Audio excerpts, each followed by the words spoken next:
Welcome, everybody, to another edition of Millennials Are Killing Capitalism Live. It's good to be with you today. We have a whole lot to get to. We've got a bunch of different folks that are going to be coming through. I'm going to start with a conversation with Alexandro Aviña, and we're going to talk about a recent piece he wrote where he talks about the Palestine-Mexico border, which is a concept I think that will be, really interesting, obviously, in light of recent events, interesting in its own merit as well. And we'll talk a little bit about that piece. I'm sure we will also talk about events of this past weekend as we kind of discuss this as well. And then in about an hour, we're going to bring on three folks from LA that many of you know. We've had all of them on the show at different points before.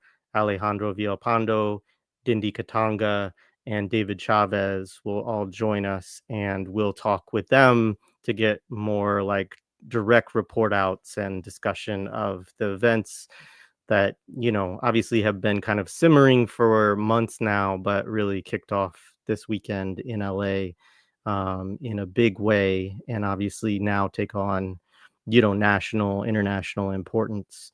And so, anyways, I think it's going to be a great conversation. We'll get into this piece, and we'll also get into a discussion that I think will add a real concrete element to this discussion from the ground in LA. So folks know at this point, I hope, Alexandra Aviña, who's been on our platform a number of times, also been on a number of other platforms that we appreciate here, whether it's The East is a Podcast or Revolutionary Left Radio or Guerrilla History and others. He's a historian, a professor, the author of the book, which is behind me finally, Specters of Revolution. Usually when I talk to Alex, it has been missing. And so I'm happy that it's on the shelf behind me this time, and I encourage everybody to pick that up as well. Thanks, Mel, for becoming a member. We appreciate the support. You can support us through YouTube or through Patreon or through Buy Me a Coffee, and it all helps us to do this work. So that's much appreciated. So, Alex, it's good to be with you, my friend. How's it going, man? Thanks for having me back. It's good to see you. Oh, always my pleasure.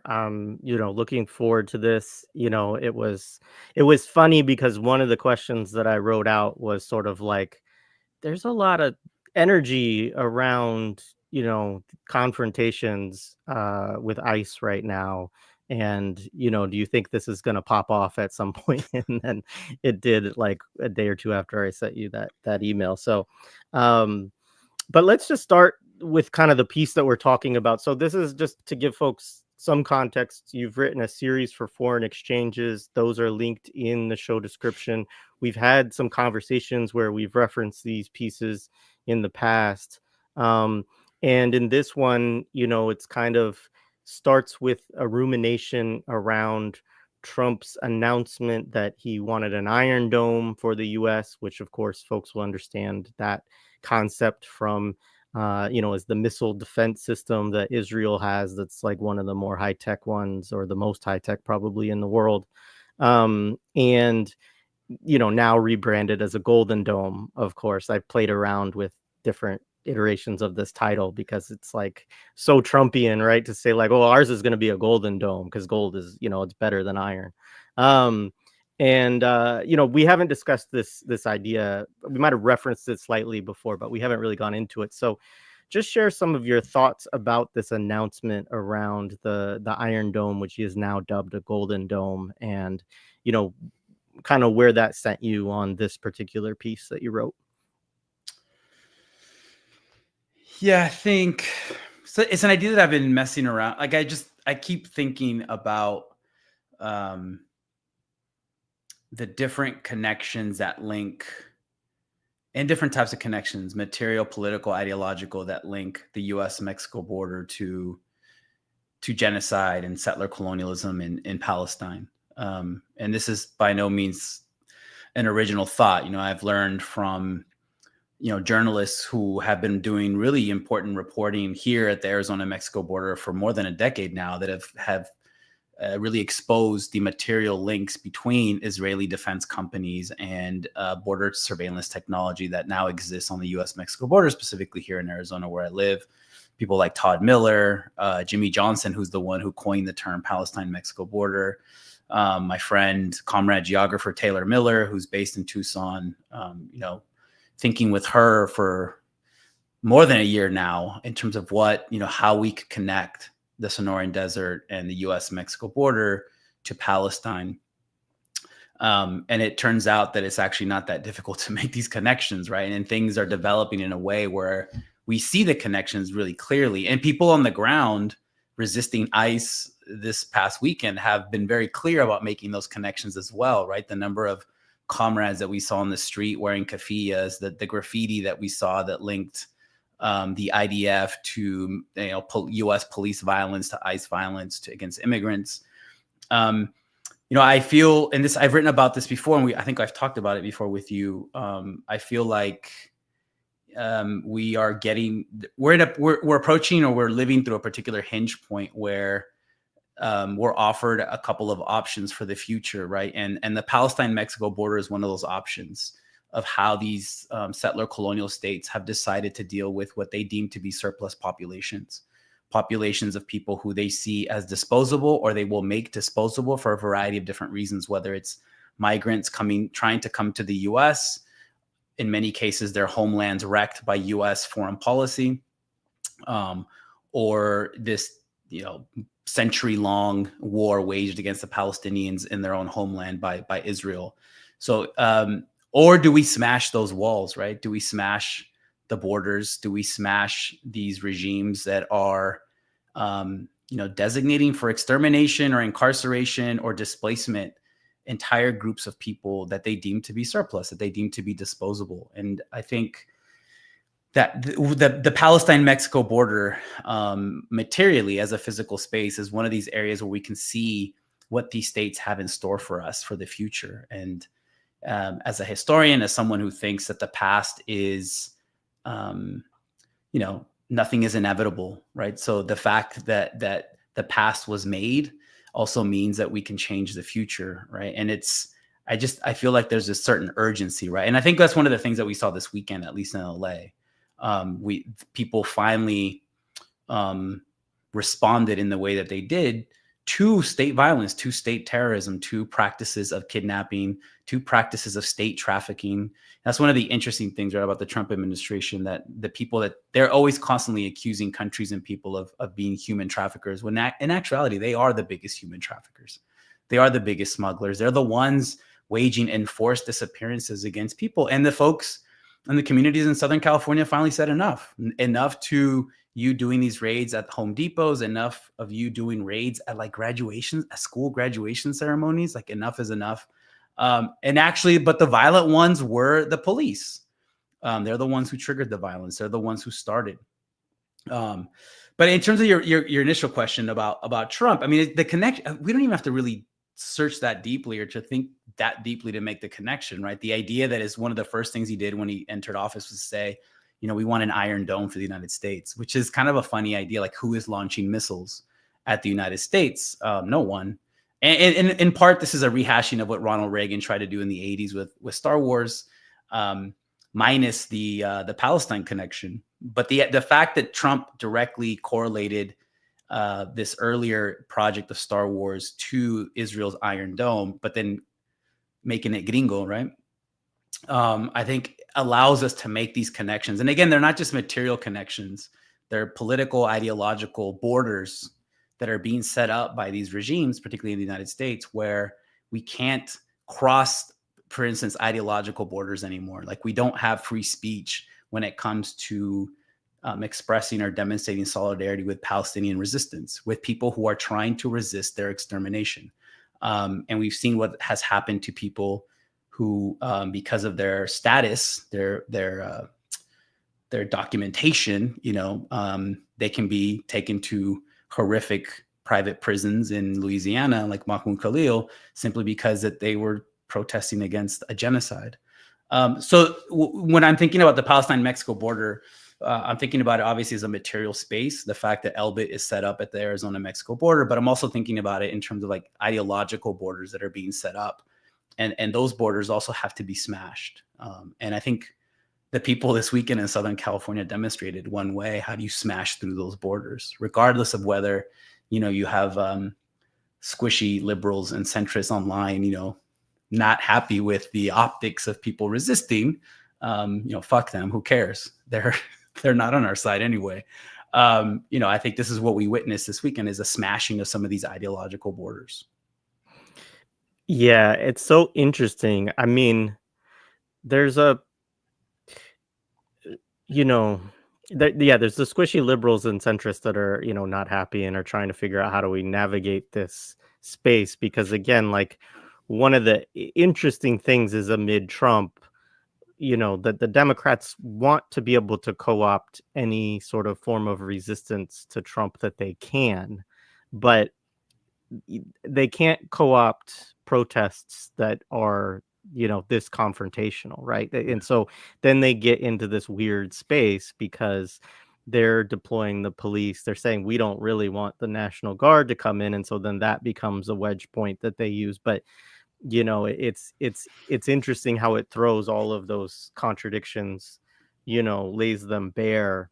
But on the flip side, then when you look at conservatives, it's like they're posting the most amazing images that are like so, like I just bring joy to my heart, and they're like, this is not okay. Yeah. They're like doing, they're posting, to use that language, right? They're posting the most based images. Yes. And I'm not entirely sure that they know what impact those images are having on folks, right? I'm sure for certain constituents, right-wing, fascistic constituencies, they see, that one image of the motorcyclist waving the Mexican flag with, black smoke. They see that as Los Angeles has fallen, Sicario has, the US has become Sicario, whatever. Lioness failed to make the connection to our previous conversation. But like, Right. For other folks, they might, they politically, whether they agree with it or not, they're just like, man, that is a hard image, That's the thing. That's I based. think Yeah. about that a lot because it's like I grew up in a very conservative area. So a lot of my friends growing up are now Republicans and so on. But we all would have seen that stuff in our teenage years or early 20s and been like, that's the hardest thing I've ever seen. It looks like the cover of a Rage Against the Machine album or something like that, and so yeah, I mean, I don't know how that all plays out in people's minds because obviously we saw this also with the George Floyd rebellions too, where for many people it was like, wow, like this is so inspirational. I need to get into the streets. I want to participate. Like people are creating the world that they, or fighting for the world that they want, right?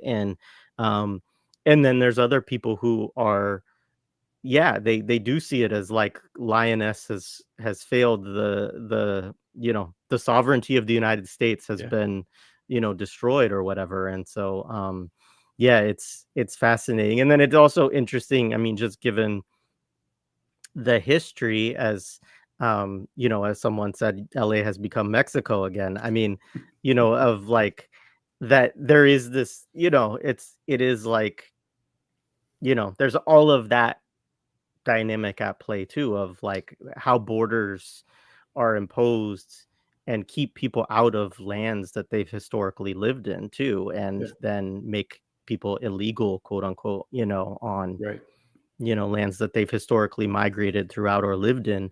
So yeah, so let's pivot to this term that you use. So you always reference the Maginot Line, the US's Maginot Line, and I don't think that we've actually gone into what that historical analogy is, and it's kind of an interesting one. And so I don't want to assume that everybody kind of knows that history or why you find it to be a relevant metaphor. So maybe you could just talk a little bit about why you think this is an important analogy in thinking about the US-Mexico border. Yeah. So without going too deeply into European history, because who cares, right? The Maginot Line was a series of border fortifications that the French set up in the aftermath of World War I to with the on their border with Germany, right? So the idea was that by setting up this complex of border fortifications and fortresses and walls on their border with Germany, that they would prevent another German invasion. And it turns out that it didn't prevent that because the Germans outflanked these military installations that the French had sent up by invading them from the north, by taking out the lower countries and then moving south. In America, so it becomes this metaphor of kind of like a useless border or a porous border, right? The idea that you think you have a secure border because you have military installations. But the fact that it failed historically to defend France from Nazi Germany kind of gives this idea that it's a metaphor for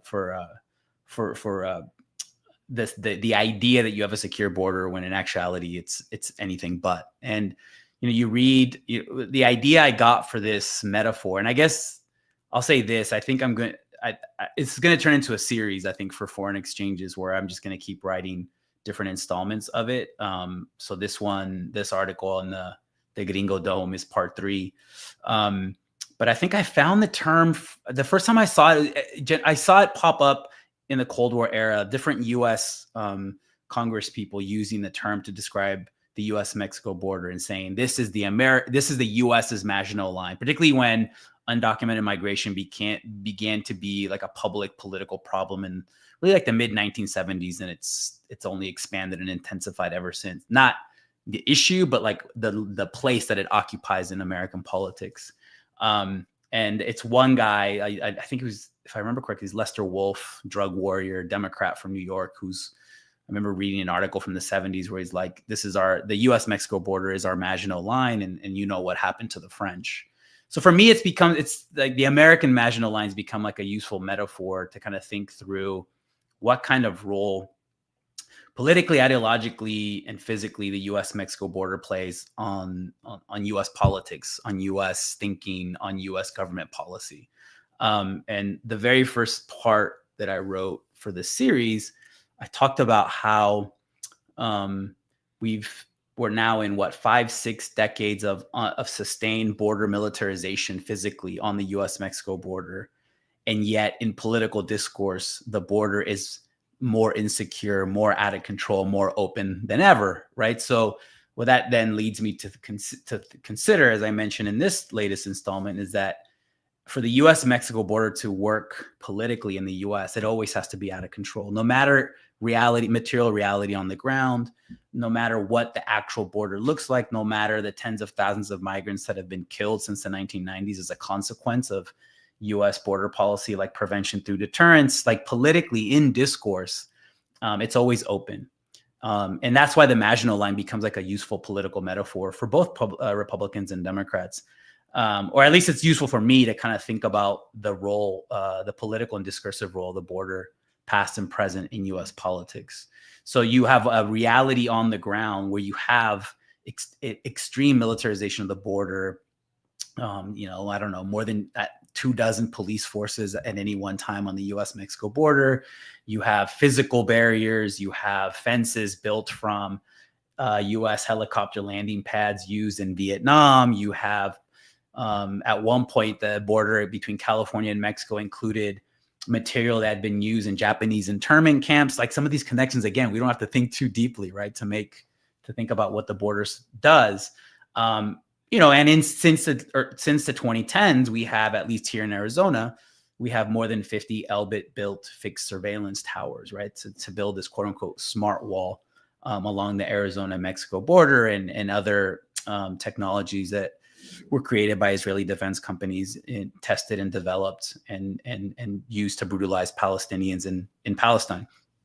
So that's what I mean by the Maginot Line, right? And again, it's this weird, and we talked about it when we did our thing on the Lioness series, is that there's this gap, or this like dissonance between what the border actually looks like, and the way it's talked about by politicians in both political parties. And you see it this weekend, right? You see someone like that little Nazi Stephen Miller talking about how LA is invaded by undocumented migrants, and they're the ones who are, waging violence against poor ICE agents. And look at the Mexico flags. That's proof that we've invaded. That justification of invasion has been the entire premise of Trump's migration policy since he entered office, right? Like their legal reasoning for doing enacting draconian, brutalizing anti-migrant policies is the idea that the U.S. has been invaded by migrants, and more specifically, that they've been invaded by Tren de Aragua, this gang from Venezuela. And if you go back in history, there's always been an enemy designated by the U.S. whose sole goal has been to traverse the frontier or U.S. borders. So whether it's the Seminoles in the 19th century, as I talk about in the article, to Tren de Aragua today, like not only do you need this idea of a porous border that's always open and subject to penetration, but you need that enemy as well. And for Trump and his political base, it's the idea of the undocumented migrant. But what they've done this time around is their methodology, their approaches, their discourse is becoming very Nazi-like. In terms of, even if you follow like the Homeland Security, I don't recommend it, but if you follow like the Twitter account for the Homeland Security, like they'll do entire threads where it's like, today we got this undocumented migrant who is accused of some sort of horrific crime. And that's all they do, right? That's all they post one after another to give the impression that every single migrant that's here in the United States is some sort of horrific killer, murderer, rapist, trafficker who's here just to wage war against the United States. And I mean, this is not a unique methodology. We've seen this in other past regimes in history, and regimes who tend to do this tend to go in really bad places. And I think this is one of the reasons why the resistance that we saw this past week, and that's ongoing as well, is so important and so crucial. 100%. Yeah, and I guess to continue on this point, I do want to talk a little bit more about this concept of the Palestine-Mexico border. And I know that we talked about this a little bit in the past, and you've already laid out a little bit of it.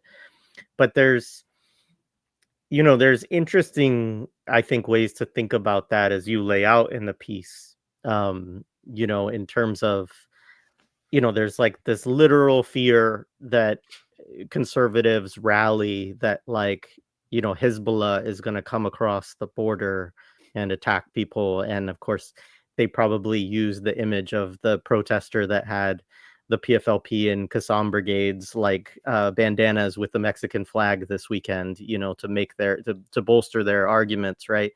And so there's like a literal idea there. There's also very much the kind of ideological political work, which is really what the literal idea is based on. I mean, because it's really, it's a political project that's being, enacted when it's similar to how Tren de Aragua is used, like the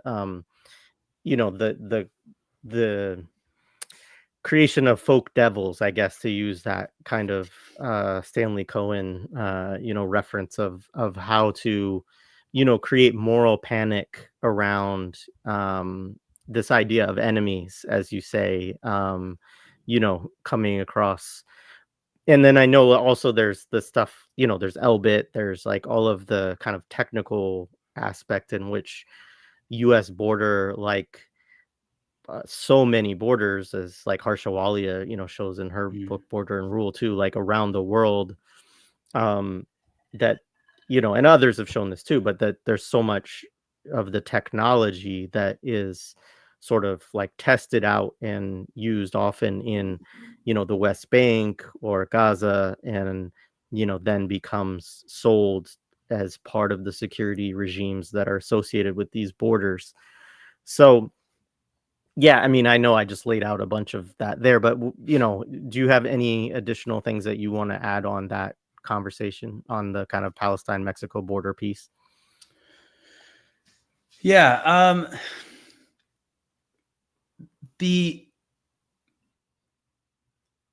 There's I hate to, well, I don't hate, so I obviously focus on like the negative aspects of the Palestine-Mexico border, right? In terms of how the the torturers, the executioners, the people that rule us, think about it and use this. But there's also really interesting stories, and I think we've talked about it before, right? Where we have actual instances of like Palestinian Latin American solidarity that transcend this border, that smash these borders in the last 4, 5, 6 decades in really interesting ways, right? And if anything, the type of transnational links of solidarity that these past examples have created and demonstrated, I mean, they're setting that they show us what to do in trying to resist the imposition of the Palestine-Mexico border in every aspect of our lives. I mean, that's Harsha Walia's books and work is super.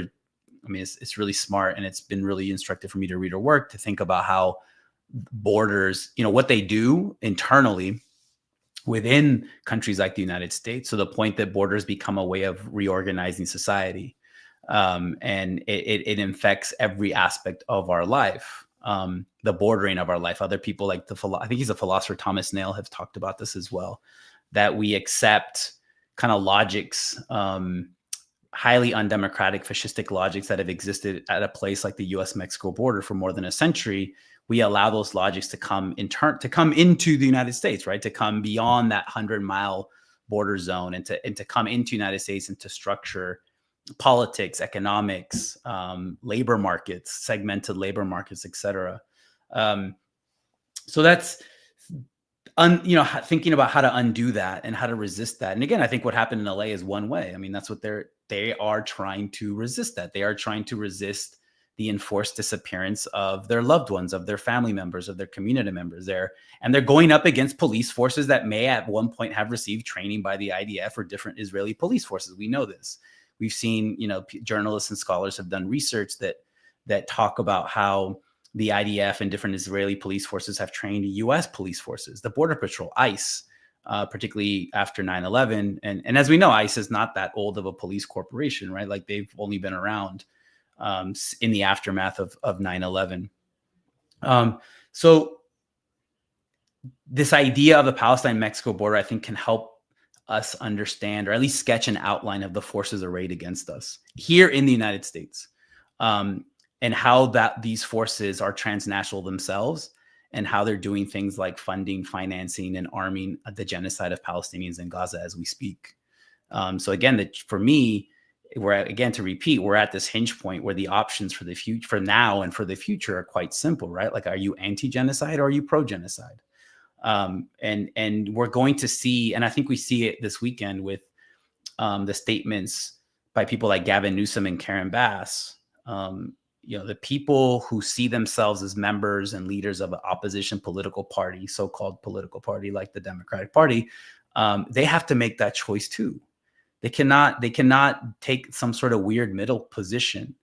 If you're really against Trump, if you're really against the type of state terrorism that he's enacting against migrants, against a large proportion of your population in a place like Los Angeles or California in general, then you have to be about it, man. You cannot just talk your way out of this. You cannot send your police forces to go after the community members that are resisting the state terrorism.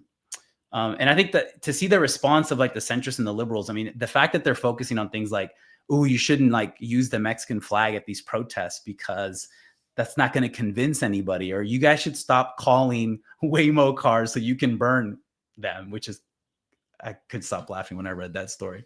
Like we're back to this bullshit civility discourse, man. Like we are way beyond that, man. Like we are way beyond that. There's something else going on here, right? And if you're really anti-fascist, if you're really worried about, the Democratic Party has been telling us for 8 years that fascism is coming. And then when it actually gets here, you guys are going to just, tisk the way that people on the ground are resisting fascism and state terrorism. I mean, come on, man. It's just, so we're going to see. And I think in all revolutionary case studies, you see there's a different pace or movement speed at the low, at like the communal level, at the municipal level, at the popular level versus people at the top, at the political top. And in most instances, it's the revolution from below that forces those at the top to go with them and to try to keep up with them. And we'll see if certain political leaders in the U.S. can keep up. I think what Gaza has demonstrated is that We have very few politicians and political leaders in the U.S. that are willing and able and capable of doing something like that. You know, the paragon of the left in the U.S. for the last 8 to 10 years, right, with Bernie, hasn't been able to do it. AOC hasn't been able to do it. So, you know, like always, it's going to be on us and not to depend on them. Yeah, no, I haven't. You know, I've been skeptical of those folks for quite a while, and you know, nothing that has happened since October 7th has instilled any reason for me to feel like I was wrong in my skepticism, and so I remain that way. And it was funny. Somebody said, you know, this is one of those moments. Somebody made a tweet that was like, not since 2020 has there been such stark, like, lines of demarcation or something like that. And I'm like, I think October 7th, 2023 is probably when Yes. we saw the stark lines of No doubt. demarcation. And Yes. Oh, yes. So another thing that you bring up there's another like Palestine-Mexico connection that's like, I think, very LA specific. And I was thinking about this actually when I was writing this article, and it might be a later installment because I couldn't figure it out. But now, because of LA popping off, and I see City of Quartz back there, which is like one of my favorite history books. I mean, there was a couple really, you know, Alex Ode was like assassinated in LA in 1985, right? And he was the West Coast Regional Director of the American Arab Anti-Discrimination Committee. And he was car bombed, I think, in Santa Ana, California, right? For what? Because of his Palestinian solidarity. And then in the late 80s, you have the really famous case of the LA-8, which is these migrants, or I forget what they were. I forget what their like actual status was. I mean, they were definitely migrants, if I remember correctly, mostly from West Asia, and they were arrested and accused of distributing PFLP, quote unquote, propaganda and materials, and that became the basis for their expulsion from the U.S., like their deportation from the U.S. And the LA-8 fought their deportation, and this dragged on. I mean, they won, but I think that the case wasn't resolved, I think, until the 2000s, early to middle 2000s, right? So that when I saw the guy in the picture with the PFLP bandana, like the first thing that came to mind was the LA-8 case, and how it became legally it became really important because it's one of these instances of using solidarity with Palestinians as a justification for removal from this country. And that's really one of the earliest instances, if not the earliest instance, for Palestinian solidarity. Obviously, ideology and ideological orientation as a justification for removal goes back into like the early 1900s, right, with anarchists and other left-wing movements. But the LA-8 is a really important case that folks should really look into, particularly because of the Reagan administration was, Francis, thank you. In terms of particularly the way the Reagan administration reacted to it, and some of these plans that the Reagan administration was hatching and developing to like round up Arab Americans during the 1980s. So that the Palestine-Mexico border is old, and it has very specific Los Angeles roots and connections. Right on. Now I'm trying to remember if Francis and I talked about that in our episode, or if I'm remembering a phone conversation with Francis. But but I know that she's on top of the yes, thank you, the Francis. LA-8 history. You know, so yeah, right on. Yeah. So one of the other things you talk about in this, and there's like two more questions, I think, or a couple more questions to get to, and then we'll bring some guests on to join us. So you bring up this idea of a golden cage, that the militarization of the border has also actually trapped many migratory workers in the U.S. over the years, making it harder for them to migrate back safely. You know, outside of those of us who have lived or worked around migrant communities, which obviously is a lot of us, but I still think there's a lot of people who don't really know or kind of choose to learn anything about that reality. So can you say a little bit about that piece of what you're talking about there?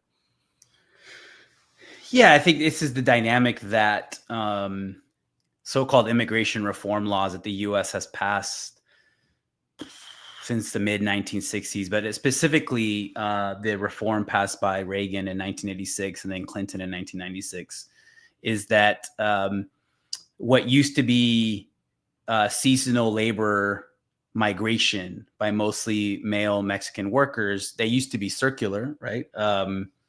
This was a dynamic of labor mobility that characterized much of the 20th century in the between the United States and Mexico, for instance. The Reagan and the later Clinton reform really made it difficult, if not impossible, for that circular migration to continue. So what these reforms, especially the Clinton one, what these reforms ended up doing is that they forced people to stay in the United States, right? Because the stakes were raised too high for people to try to go back to Mexico to visit their communities, to visit their family. So they stayed in the United States. They brought their families, right? So in effect, these so-called immigration reform laws, in a way, created the very problems that they said it was designed to combat, by criminalizing migration and labor mobility so much to the extent that people were like, well, we have to stay in the United States as undocumented migrants because it's way too dangerous to go back to our country. And we're not going to risk family separation, for instance.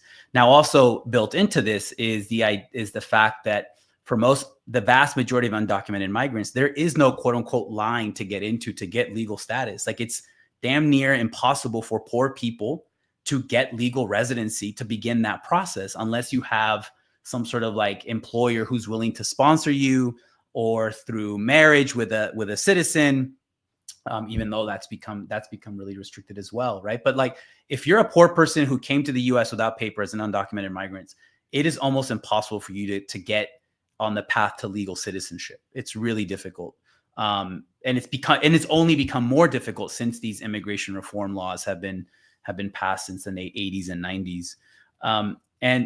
So that's one aspect. The other aspect is the actual border militarization at the U.S.-Mexico border has also made it increasingly dangerous and risky for people to try to go back and forth, whether it's dealing with a highly militarized border patrol, what Greg Grandin referred to as a cult of brutality. They're like the one U.S. police force that's never had that's always had impunity, that's never had some sort of deep investigation that has led to radical structural reorganization or reform within that body. They've just enjoyed more than a century of impunity.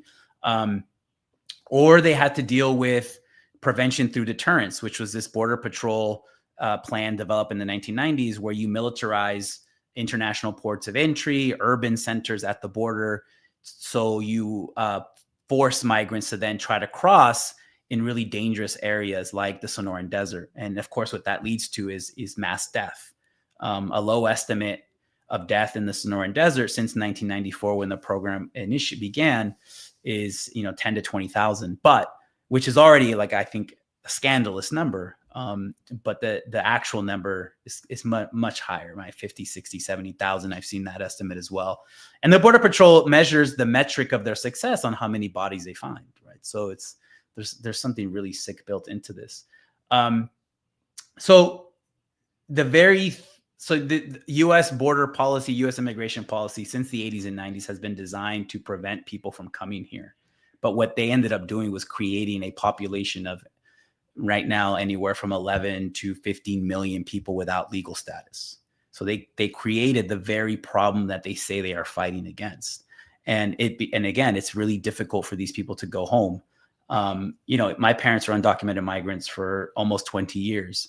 In the 70s and 80s and early 90s. And even then it was extremely difficult, right? It was very rare for them to be able to leave the United States and go to Mexico to visit their families because it was just too risky. And the few times that we did manage to go, going from the US to Mexico was easy, right? That was no problem. The journey back, we had to do things like go to Tijuana, wait for a relative that had legal status. He would come pick up my siblings and I and cross us over the border. And then we'd have to wait for our parents to do this incredibly risky trip, journey across the US Mexico border in a variety of different ways. And those are that was like the easy time, right? It's only gotten way worse. And even my parents will say that like what the border looks like now is insanely dangerous, particularly also the fact that you don't really have independent coyotes or smugglers anymore. What you have are transnational drug trafficking organizations that have kind of diversified their economic activities, and they're the ones who control those smuggling routes as well. So yeah, that's what I meant by the golden. And the actual golden cage refers to this ballad of Los Tigres del Norte, which is Los Tigres del Norte is a Mexican band from Sinaloa, and they started singing like narco corridos in the late 70s, but they became kind of like the musical chroniclers of the migrant experience. And they have a famous song called La Jaula de Oro, the Golden Cage. And the song chronicles, a family that comes to the United States, and the paterfamilia, the patriarch of the family, is talking about how he brought his family to the land of promise, the golden land, but he lives in a cage because he can't leave his home, right? Because he has no legal status, right? So if he can get picked up at a work site raid, or he can get picked up while he's driving and then sent to Mexico, right? So he expresses this sentiment that many people like my parents felt, that they lived in a place of plenty where they could work and give a better life for their kids, but it was also a cage because for them they always had to be on the lookout for la pinche migra. And the last thing I'll say is that to add a personal note is that, in my family we had like kind of like contingency plans, right? Like, what do you do if you come home from school and my parents had been taken away? That kind of shit was, and I was the oldest in my family, right? So of course I'm the one who like had to get the plans, and that's kind of a shitty thing for kids to think about. You shouldn't have any kid should not have to think about that kind of stuff. But again, these are the type of the consequences of these really draconian, brutal anti-migrant policies that also on another level are fundamentally dishonest, in the sense that the U.S. economy needs people like my parents. It always has. And they're obviously much more than economic units. They're more than just workers. They're more than just here to do the work of as my parents would say, lazy gringos who don't want to work. This is the way that they work. They define work in a different way, right? Like manual labor. But that's also the other dynamic at play with these so-called immigration reform laws, is that they fundamentally don't recognize that the very people that they're criminalizing, they also depend on for a variety of different ways. And that's one of the things that hopefully has been exposed more and more, right? I think with Trump was telling the IRS to help them identify the identity and the locations of undocumented migrants. Why is he talking to the IRS? Because undocumented migrants pay a shit ton of money as taxes without the expectation that they're ever going to see anything as a result of that payment. For the nearly 20 years that my parents were undocumented, the one thing they always did was pay their taxes, right? So there's just all sorts of contradictions built into this really brutal, inhumane system. Yeah, no, absolutely. And I appreciate you laying all that out, because I think that a lot of folks don't really have that perspective if they haven't, lived it, or have, people close to them who have. And yeah, I mean, I think the contradictions are stark, right? Because it's like,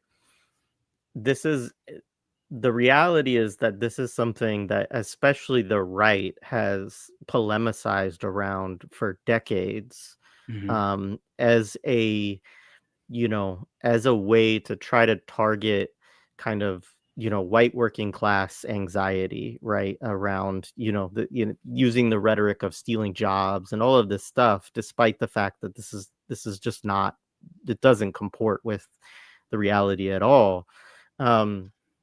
But I mean, it's been like right-wing talk radio even before like Fox News became big and all this. I mean, it's been on this for decades, and it's a political project that is not realizable, right? That's the one of the inherent contradictions of it, because you can't actually, this is not something that they can actually do, not even because they don't have the capacity, which is often what the media kind of fixates on, of like, do you have enough people to be able to remove this many people? It's that the economy would collapse if you actually removed this many working class folks who are paying into the system, who are buying things and paying taxes, etc., right? Despite not getting, as you say, the the things that they should get from the state as a result of their participation.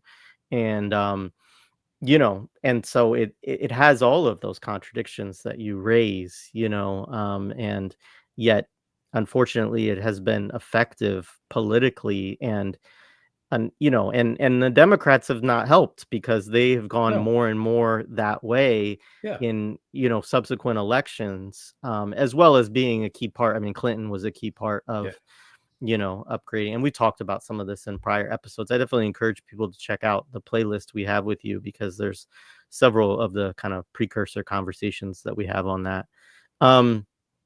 Yeah, I mean, I think One of that the I Go call ahead. them the children of men Democrats, because they have accepted the Republican right wing revanchist premises of both migration and so-called border security. So they might offer like a slightly more humane version that talks about smart walls and not iron walls. They might even say we'll offer a smart gringo dome as opposed to the golden dome, right? Like, they've done this before, but fundamentally they accepted the premise of the revanchists, right? The idea that we need something called border security, or else the entire United States is going to, at the US Mexico border, or else the United States is going to fall apart and we're going to be invaded. And the idea that migration is some sort of like an inherent evil that's designed, that is that's represented as an invasion. They won't call it an invasion, but they will use like more technocratic language to more or less articulate the same thing. Like what they could do is offer like a more radical, honestly, more honest depiction of what migration is. They could offer a more honest, critical assessment of how a U.S. empire generates migrants and refugee and asylum seekers, right? Like, if you don't want asylum seekers from Cuba and Venezuela, let those countries breathe. Get rid of your economic war against them. If you don't want migration and asylum seekers from Mexico, we'll stop sending 200,000 weapons a year and get a hold, implement some sort of sensible public health policy to drug addiction in the United States. Like, that's the kind, like, Democrats could have much more. I mean, they can't, right, for a variety of reasons, but because fundamentally migration, just like the Palestine-Mexico border, are kind of windows that, if we start thinking about these things, will lead us to a critique of U.S. empire, will lead us to a critique of what the U.S. actually is and what it does beyond the actual borders of this settler colony to what it does in the world. Yeah, right on. So I'm gonna give you one more question, and then we'll bring our other guests on, and then maybe if we have some time, I know they have about 45 minutes and have to jump, and so maybe we can wrap up on some of the other stuff at the end if we still still going strong. But I want to get to this civilizational aspect before we bring them on, because I think this is a really interesting thing. It also connects. We have Felicia Deneau is going to be coming on to do this like workshop series on Césaire and Sylvia Winter and stuff like that. And so I think talking about some of these civilizational concepts is really important right now, and we see it also very much used with Palestine. So this is another way that the Palestine-Mexico border concept really functions. And so you have this quote from former Congressman Duncan Hunter, which sounds like it could be right out of the Lioness season that we watched together, which is, quote, Yemenis, Iraqis, Pakistanis, Chinese, name your former Soviet satellite states. They all come in through Mexico. They come across the border here, and that's what the wall stops. And that's why we needed the wall, end quote. Sounds like the Berlin Wall at this point. But you go on to write about, the civilizational divide. So talk a little bit about the civilizational aspect and the ideological and political work that the border does within that framework. Oh man, there's a lot to say, but fundamentally the fact that many U.S. politicians, intellectuals like the late Samuel Huntington, they viewed the U.S.-Mexico border as a border between Western civilization and barbarism, and that has been, you see that expressed in a variety of different ways, right? So I teach here in Arizona, and I teach a history of Mexico class, and every time I teach the class, my students, first day I'll ask my students, "Why did you take this class?" And many of them are Latino. It's a lot of first generation working class Latino Mexican students. And whether they are that or not, what they'll say is, I grew up in Arizona and I don't know anything about Mexican history. And this is really interesting, right? Like in the US settler colony, the learning and the acquisition of historical knowledge is always oriented toward Europe. It's oriented toward what the colonizers defined as civilization, right? So my students are well versed in European history. They're well versed in U.S. particular iterations of U.S. history, but it's almost like that border also stops like historical learning, right? Because as soon as you cross the border, you're descending into the land of barbarism, and the sepia filter comes on, and everything gets yellow, and it becomes dangerous and ominous. And in that discourse, it's become so. It's been around for a long time. I mean, especially in Europe, you started to see it a lot around when Syrian refugees started fleeing their country, and European politicians very starkly used those stark terms about the barbarians are coming to centers of Western civilization. That Spanish, God, I'm forgetting his name, that Spanish EU minister, Josep Borrell, who was talking about how Europe, is the garden and we're the gardeners, and outside the garden and the jungle, and the gardeners have to protect the garden. And right. So that was like a new spin on the Western civilization versus barbarian thing. But obviously we see it with Israel as well, right? Like these genocidaires are casting their struggle in much the same way, right? It's a civilizational struggle between Western civilization and what they deem to be barbarism. They're oriented toward Europe, and they're like that last European outpost in West Asia, which is what the Bandung Conference was saying in the 1950s, right? They identified Israel for what it was all the way back in 1955. And the US-Mexico border is one of these places where you see that divide as well. And again, it goes back to the idea of the Maginot Line, right? That it's a civilizational divide between Western civilization and barbarism, but it's also a very porous one. And therefore we always must be on guard.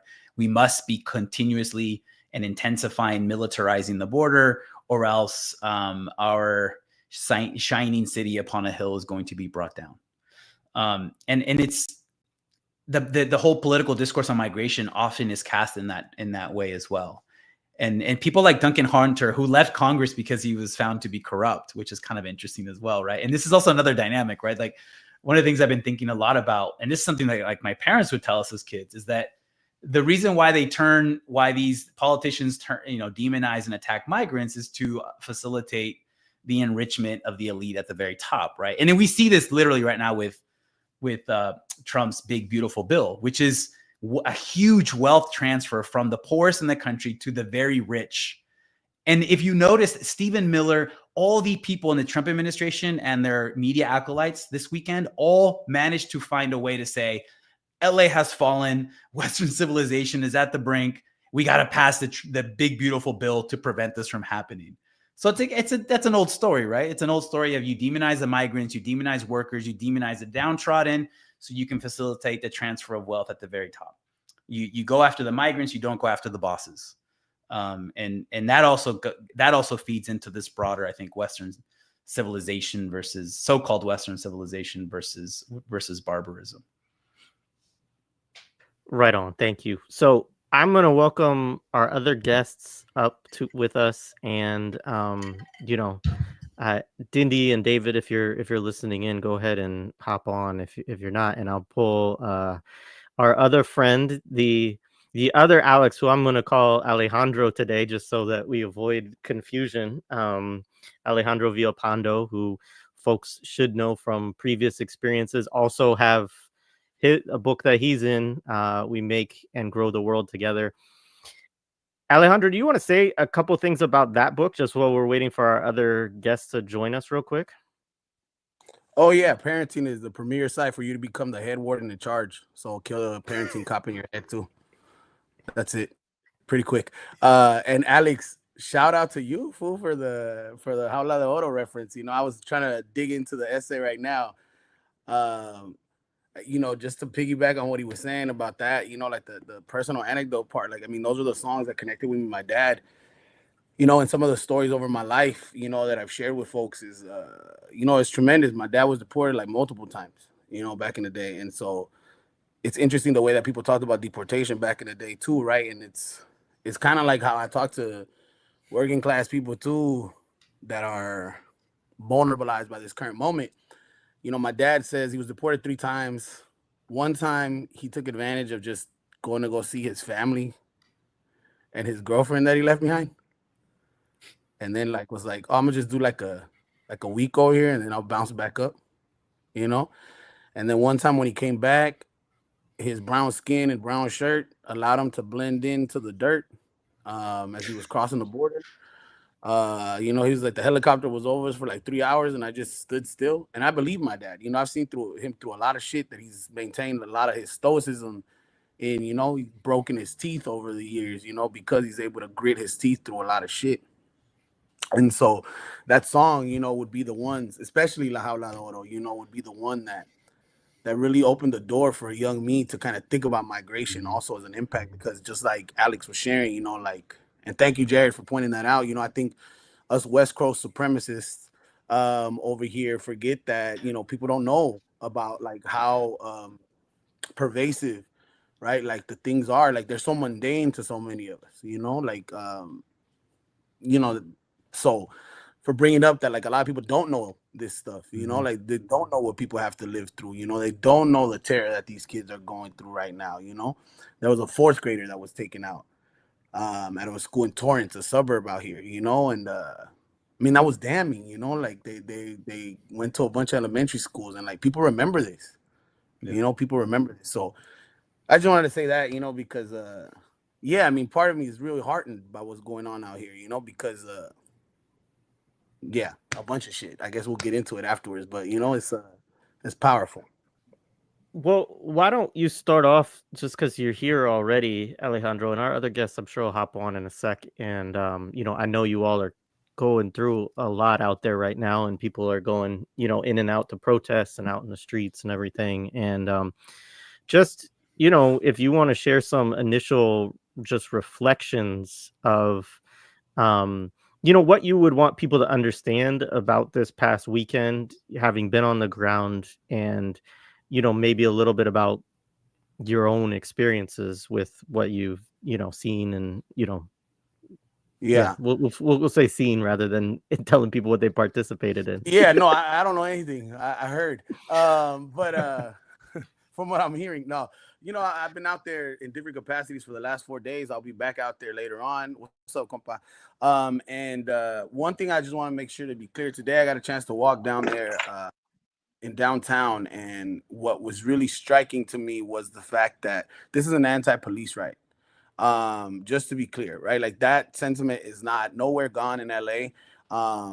All the walls are scrawled with "fuck ICE" and "fuck LAPD," "fuck LASD," "death to pigs," "kill pigs," "kill pigs." And I can tell you, as a person who is familiar with the toy ass graffiti of activists who don't know how to do graffiti, that it is graffiti writers that are out there writing that shit, right? It's not just activists who are just scrawling shit, like who, look like kindergartners learning how to write.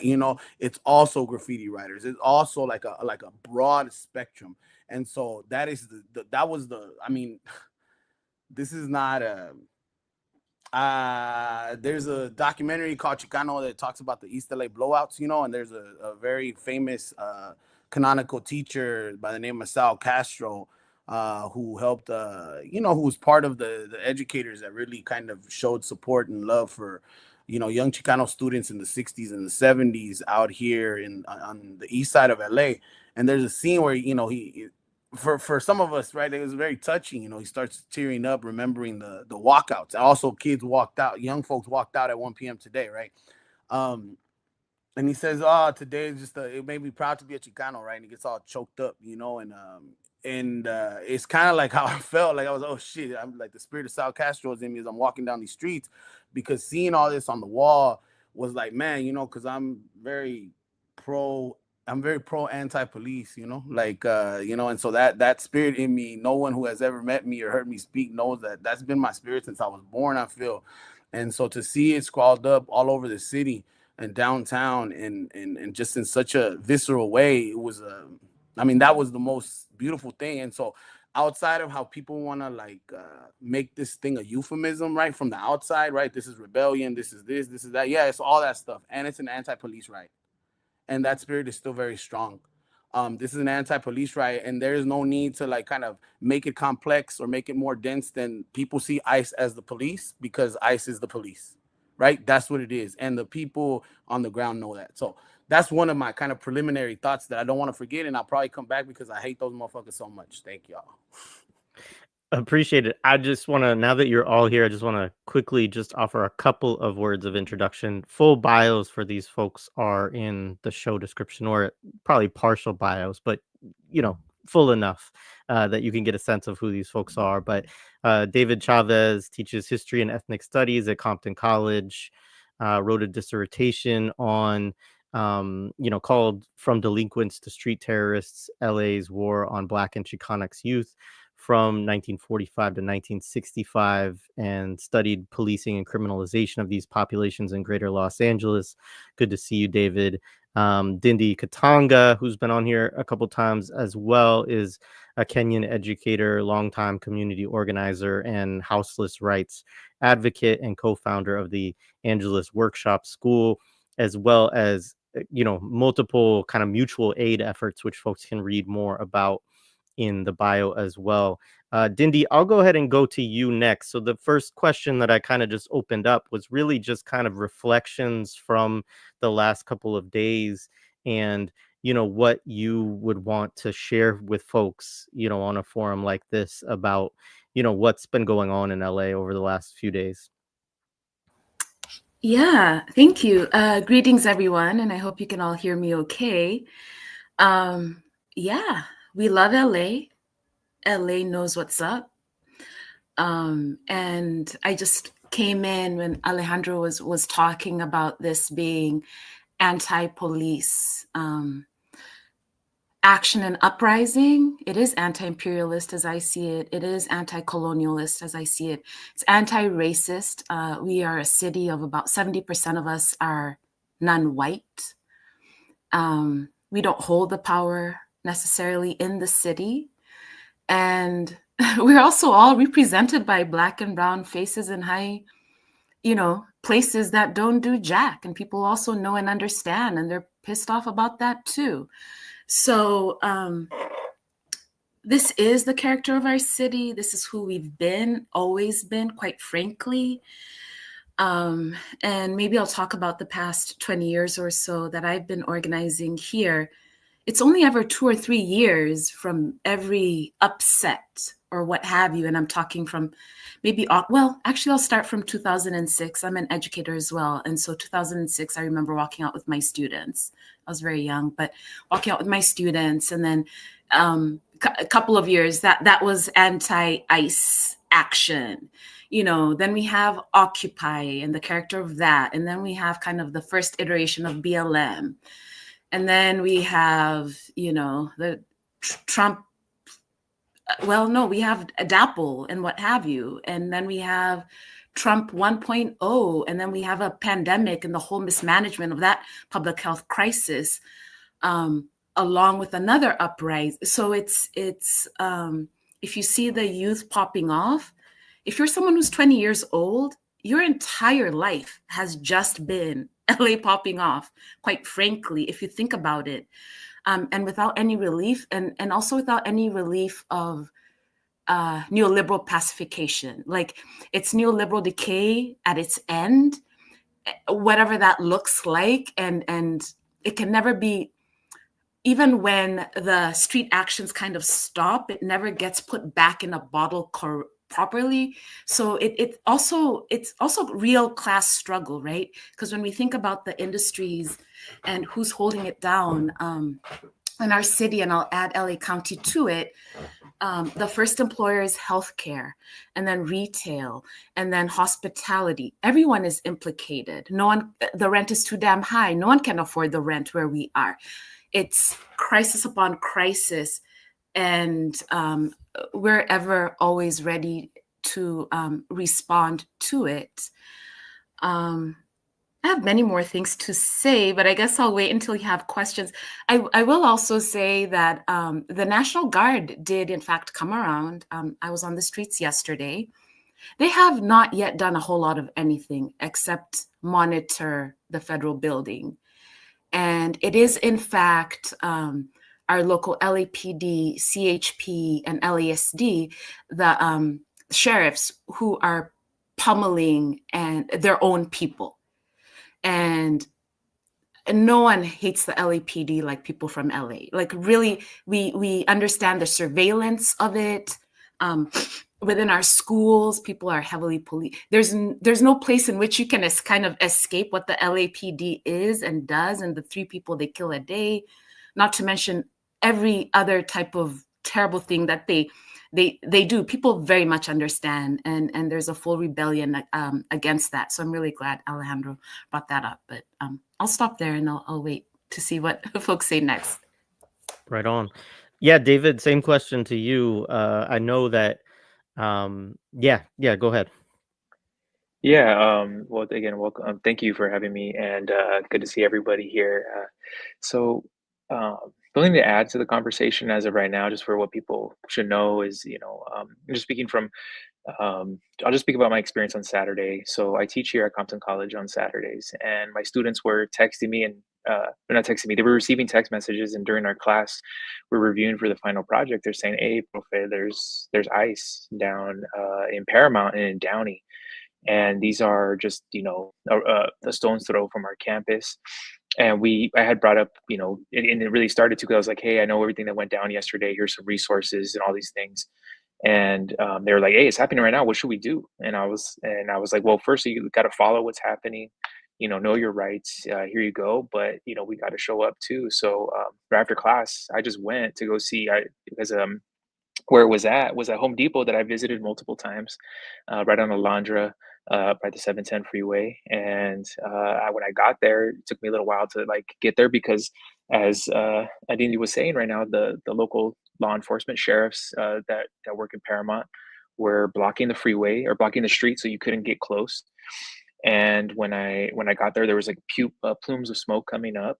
And I got there and started recording, and what I saw was what people have already said, right? I saw people engaged in struggle against state violence. The community showed up, and from some of the earlier documentation that I saw from when it really popped off early in the morning, is that I showed up thinking that they were going to roll into Home Depot and everyone was just going to back down. And people said, fuck no, we're not going to do that. We're going to stand up right now and kick you the hell out of here. And it was an over 8-hour engagement with the community where they finally had to retreat. And the small amount of time that I was on there was that you had people constantly going back and forth from the line that this small contingent, it was a platoon, or I'm not sure the exact, we should use the language of warfare, because this is, counterinsurgency warfare. I know this channel is no stranger to talking about this, and Jared has definitely been doing a great job putting it out there as well.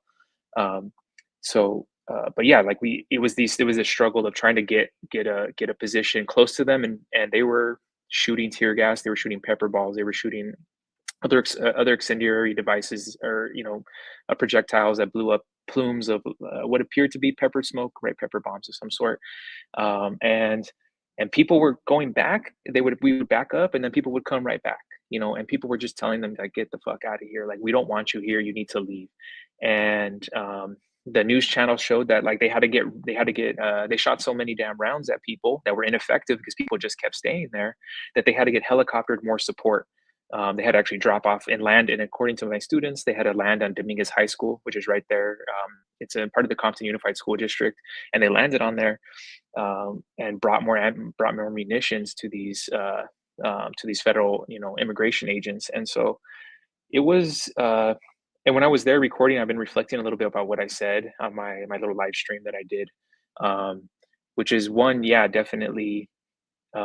The point of all of it, I see it as a way to demobilize people, to get them afraid. But what they don't understand is the aspect of history, that people have seen this before, and also history within Los Angeles. But it really reminded me of this, as a Chicano my age, we're really nostalgic for 2006 in Oaxaca, for the uprisings in Oaxaca. We have Poquito de Tanta Verdad is like such an important documentary for some of us, and I could say just for me. And I felt that energy. There are people willing to break out pieces of the ground if they wanted to like chuck it at these fools, like to say, we're gonna take over what we need to take over, because it's in who we are. Like, we face state repression, under the PRI in Mexico, or under like the reactionary governments, in different police forces backed by the US in Central America, in Latino America, right? All these places, right? But I think there was a particular character there that made me feel that way, because of also the population of Paramount and its high amount of Mexicanos that, and second-gen Mexicanos and Chicanos that live there. I felt like there was a lot of that there, which was a good thing. Like I think that was a great reflection to see that there is the question of it being, the energy, maybe it was unorganized in that sense. There was people and organized in the sense of like, I'm part of an organization here in LA, but I think it was also organized with people knowing that ancestral history or that intellectual history or that praxis that they've already engaged with previously and have continued to engage with it here.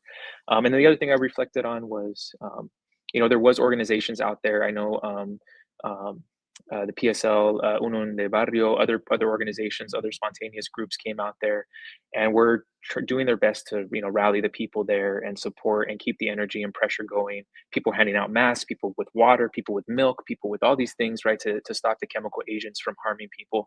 But I can say the people of Paramount and that community really showed up and pushed ICE out.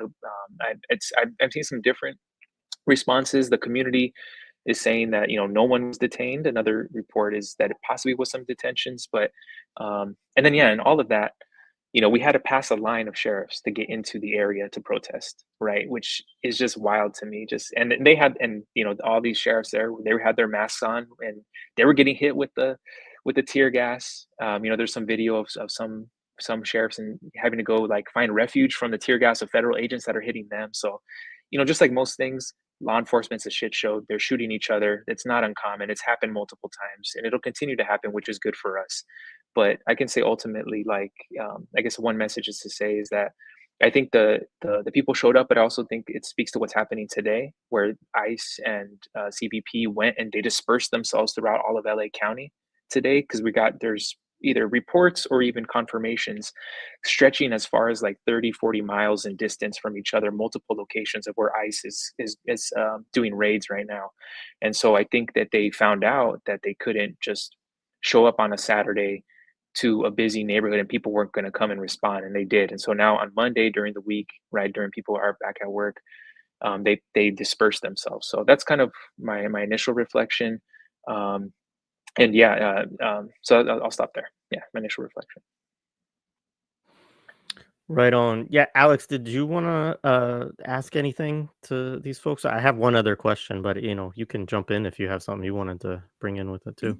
You go ahead. Go ahead, Jay, first. All right, cool. Yeah, so the other question I did want to kind of ask, and it kind of dovetails with what you were just, kind of raising a little bit there, David, is, there's a tendency, I think, to read stuff like this as totally spontaneous. And obviously there are, as you alluded to, David, different organizations that are on the ground. There's also a lot, I think, of groups within these communities that are organized in ways that might not register to a lot of us on the left as like a left organization, right? It's not necessarily a part of our normal coalition and so on, but nonetheless they're places where people organize and or just have groups or social, like, kind of social clubs around different things as well. And then I know that there's also, been some efforts around the country too to think about these questions of community defense. And so, I know that we're on the State Department's and Google's, overlord website right now. So there's probably some things that, can be said and some things that can't. But I just was curious to the degree to which you felt the kind of balance between spontaneity and organization. You've already alluded to some of the different things that that groups are doing to also support the struggle, which I think is one of the ways that organization shows up in these kind of moments that may have a certain spontaneous energy. And then obviously, you know, there is there's a political context in which all of this is happening too, which is important. So why don't we reverse the order this time? And David, you can start, and then we'll go Ndindi and then Alejandro. Yeah, I think one thing, talking about a different action that happened on Sunday, talking about organization. So there's, LA, as mentioning 2006 Ndindi, right on, like, since then or even before then, right? There's been so many different coalitions and immigrant rights organizations, largely in the nonprofit sector, But there's also been more grassroots ones, or ones that are detached, or ones that also have a larger political analysis on political economy and imperialism and things like that, right? But what I can say is also, like, on Sunday, for example, the National Day Labor Organizing Network, Ndalon, like, organized when they found out and reported that ICE was renting hotels in Pasadena, uh, because they're having these federal agents come out of town and they got to stay somewhere. And so for 8 hours, people rallied there because of this nonprofit organization, and Ndalon went out there, and they've been in the Los Angeles area for well over a decade now, and they got them to get those hotels to kick them out, right? They moved, they forced them out, right?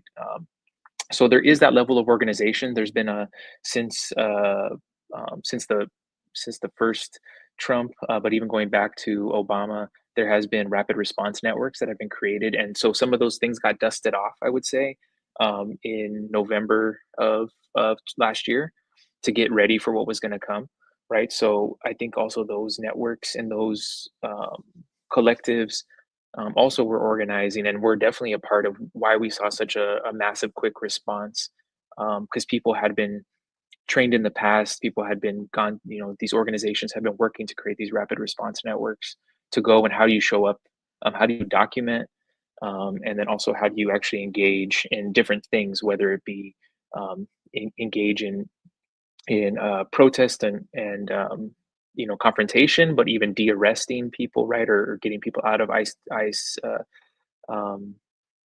what's it called, detention, or detainment.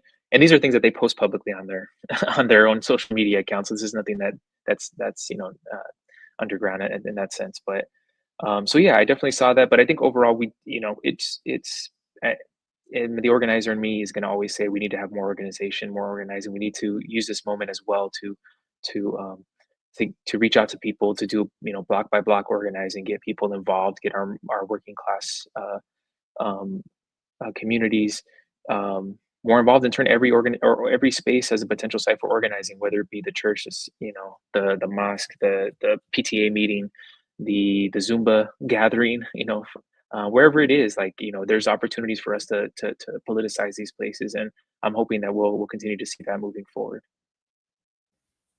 Right on. Yeah, Ndindi.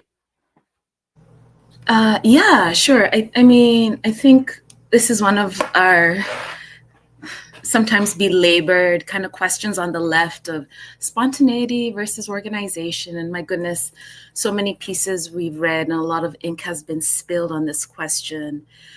And I think what we're experiencing is actually not one of those, right? So it's not spontaneity in the sense that, the claim that random people are just popping off and there's no great explanation or analysis of what's going on with that. And then also sometimes on the other side of organization, there's a sense of this conspiracies, if we're all, I'm terminally online and I apologize, but China is funding this, Russia is funding this. There's a body, as if we don't have our own self agency and sense of self and sense of what we want to do. And the idea that you can't be 14 or an immigrant or a worker or whatever and have a sense of, actually, I refuse this today and I'm going to hit the street. So I don't think any of those capture quite what's going on here. I very much agree with David that the groundwork, this rich history has been going on. And even when it's so-called not a revolutionary time, that people are always organizing against their own abandonment and towards their own thriving beyond survival.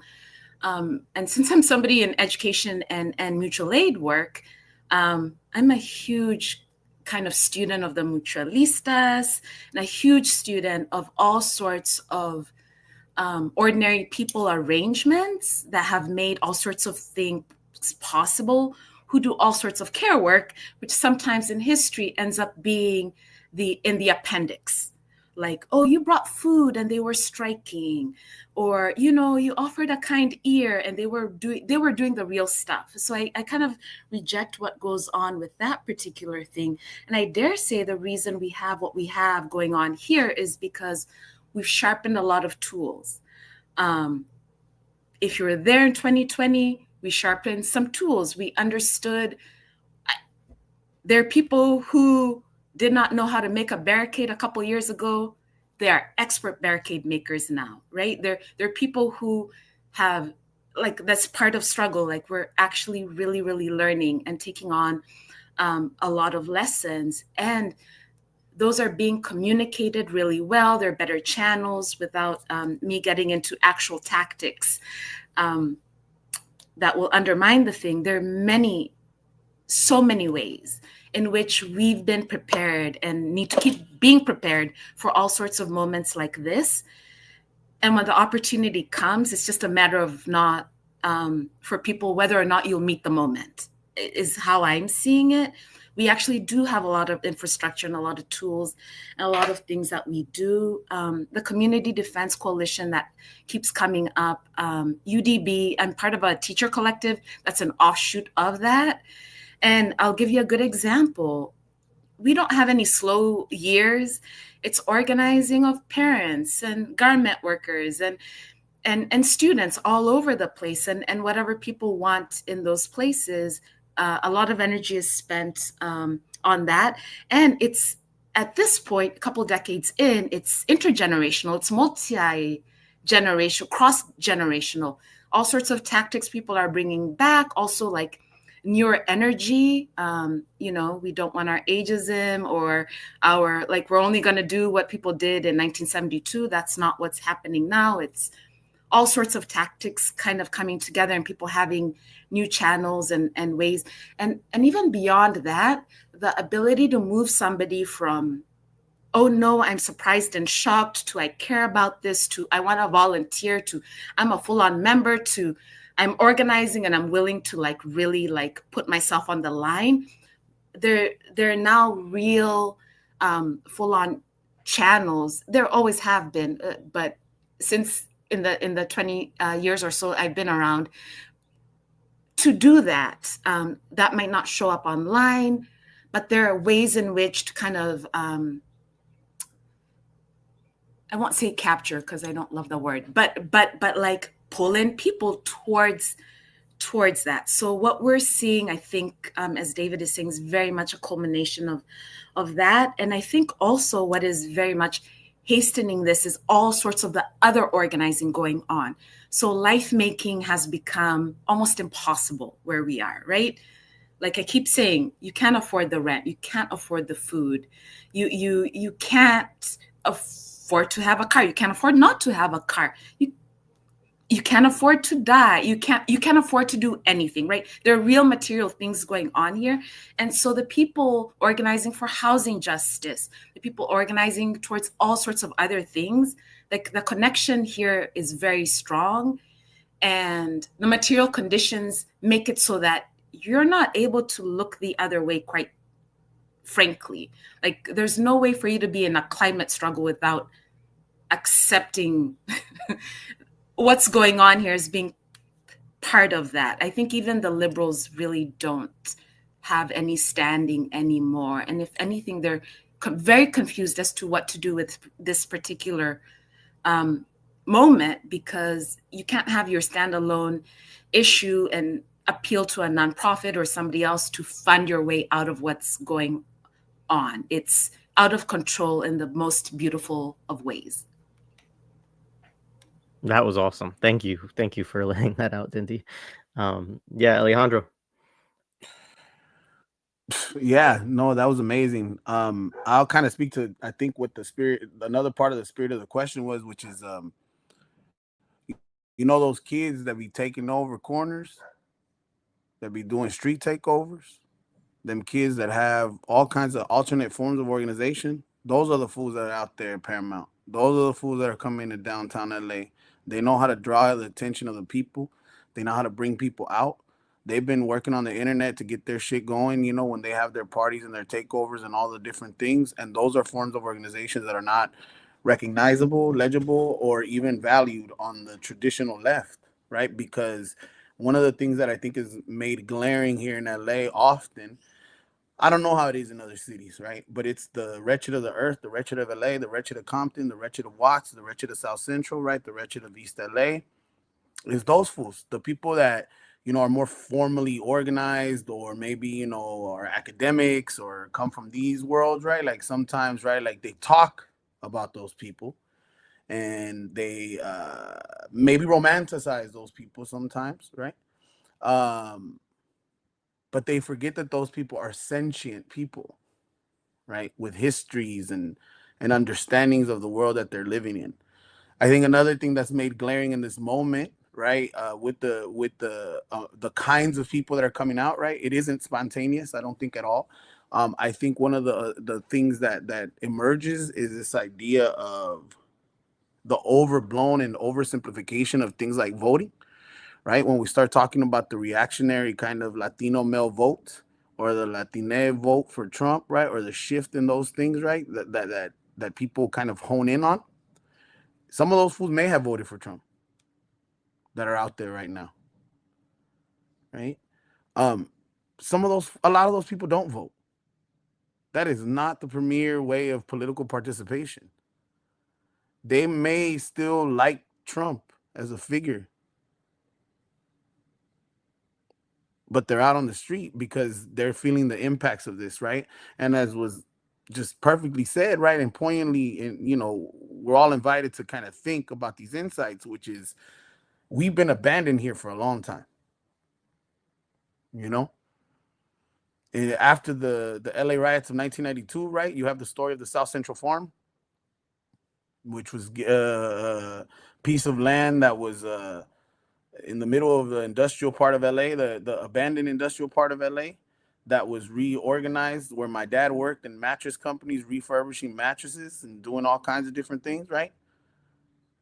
A cold concrete jungle that was given this large plot of land that people worked on, that people brought their tools, their ancestral wisdom, as was mentioned earlier, to reconvene as a site of life and possibility. And then the capitalists and the politicians took it away, and they displaced those people. But the legacies of that have continued in these neighborhood land trusts and people that are doing community gardening things. And those are the places that some people are doing know your rights trainings. And so people have crossed the fear line at a new level and to a new scale, because people were working, giving out those red cards, right? Which in and of itself does very little. The red card will do very little, but people are talking to people so that people don't feel alone. And so those invitations are what we're seeing kind of emerge and blossom on these streets. I can't, I mean, I was walking today, for example, in a part of the city down there, and I heard two people talking, being upset about the graffiti, right? They seem to be small business owners. Okay, I get it.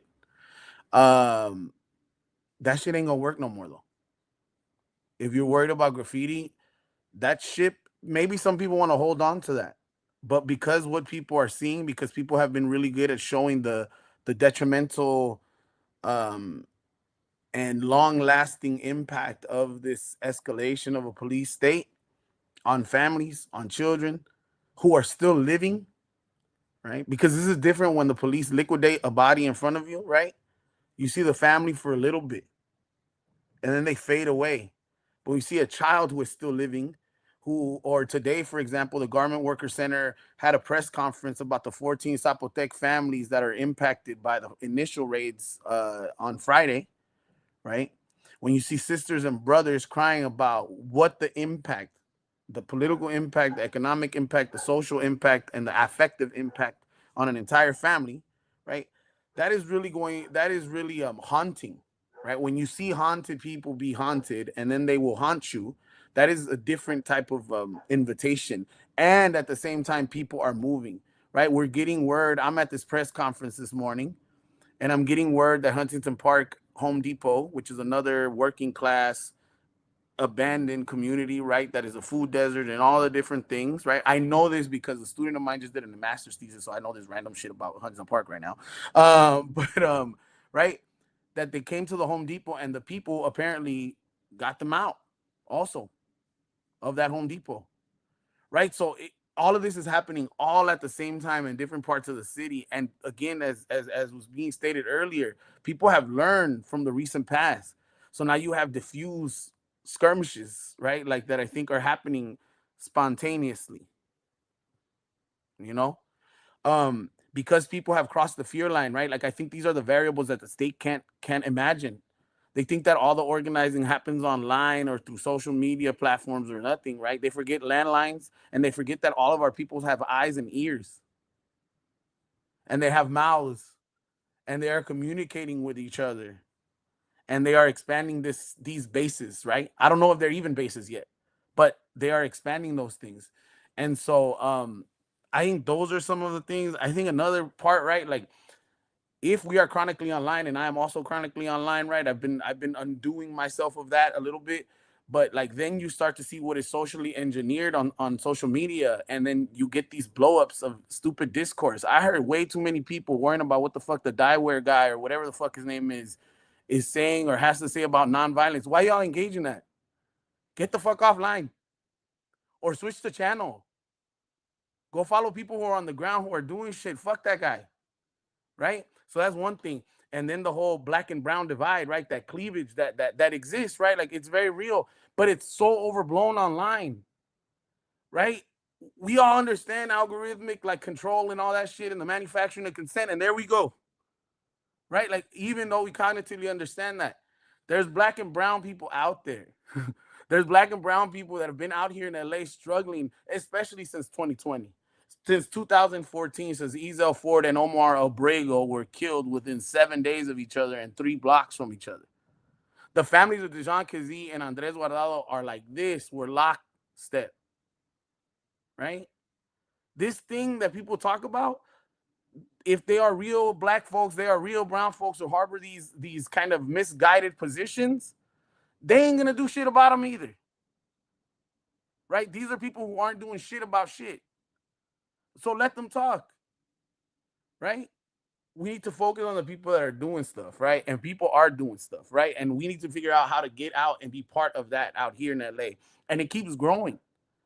Like, I'll just end with this. Like, there is no way the state, the city understands what is about to blossom, because there's no way that any of us necessarily know. And that is spectacular. That is spectacular.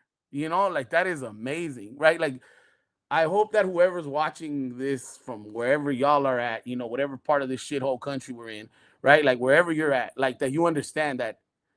See, this is where I want to get so LA with it, right? Like I'm like, I have to put the blue hat on, like that this is the epicenter of some shit, right? This is ground zero for what the state thinks the people are going to do, right? This is a testing ground. It feels like a probing activity that they did.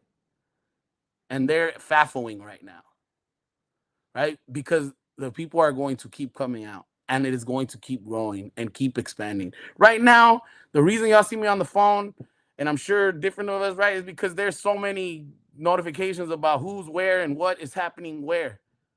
And the reality is that those local communities are, as David said earlier, they're coming out themselves. You know, like it's not like they need us to go out and help them, right? Like the people who have been around since however long we've been around. Nah, people are figuring it out. Because again, right, like there's been a lot of work, even right now, in the sense of the impending ICE escalations, right? So I don't know what I just said, but I hope it was useful. I am just clearly like I'm ready to run through a wall, a border, if you will. And there's more shit to happen today. So you know, who knows what today will look like, and I'm ready, willing, and able to see it through.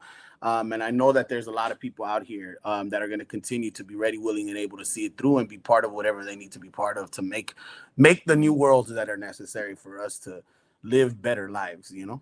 So. Right on. Well, I know a couple of you at least do have to get going here in a minute. Alex, was there anything that you wanted to ask while we have these amazing folks here with us? Well, it's so good to meet you, Ndindi. It's good to see you, compas.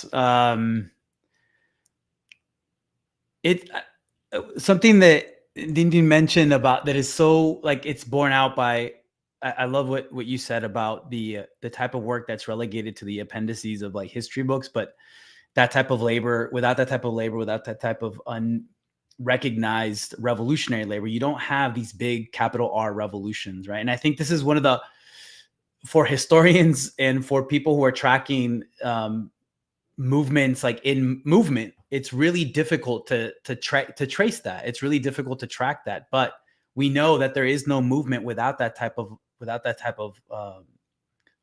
labor. So I love that you mentioned that, because that is like the one thing that it's like the one through line through all, at least from the stuff that I teach and research about Latin American and Caribbean revolutionary movements. There's none of these movements without that type of revolutionary labor. That is I don't know. I'm stuck on that. And then mi tocayo Alejandro, you posted something today. You posted a video of a Chiva hermano who was talking about how he just witnessed the tear gassing of a family in a car. And I think that's another thing that's difficult for people to appreciate of movements and movement, is how outsiders who are witnessing state terrorism will be brought in because they recognize state terrorism for what it is, and it's fucked up. And this is one of the things that we've seen the last few days, right? So even people who don't consider themselves to be political, right? Even like the example you mentioned, Alejandro, maybe even Trump voters, right? But they don't consider themselves to be political, but they witnessed a pig shooting a tear gas canister into a car with a family and young kids, and they recognize right off the bat that this is wrong. There's something wrong here.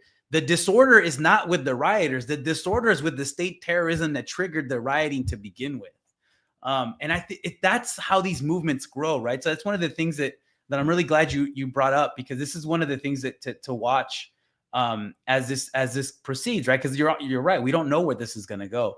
But the one thing that we do know is that the disorder is the state, right? The disorder that we're witnessing is the actual state, and the state responds to popular movement of self-defense. And I think that's why framing matters, right? Like, I think that's why it does matter that sometimes we go online as another terminally online person to go talk shit to the Daiware guy, right? Because he's full of shit. He doesn't know. He doesn't matter, right? But when you have politicians regurgitating that same shit, people who have power, then it does matter. And we do have to push back on that, because, the one question I had for all of you is, are the people who are riding around on dirt bikes with waving the Mexican flags, are they worrying about the optics of their movement and their tactics? I mean, like, no, right? It's like, and that's the discourse online.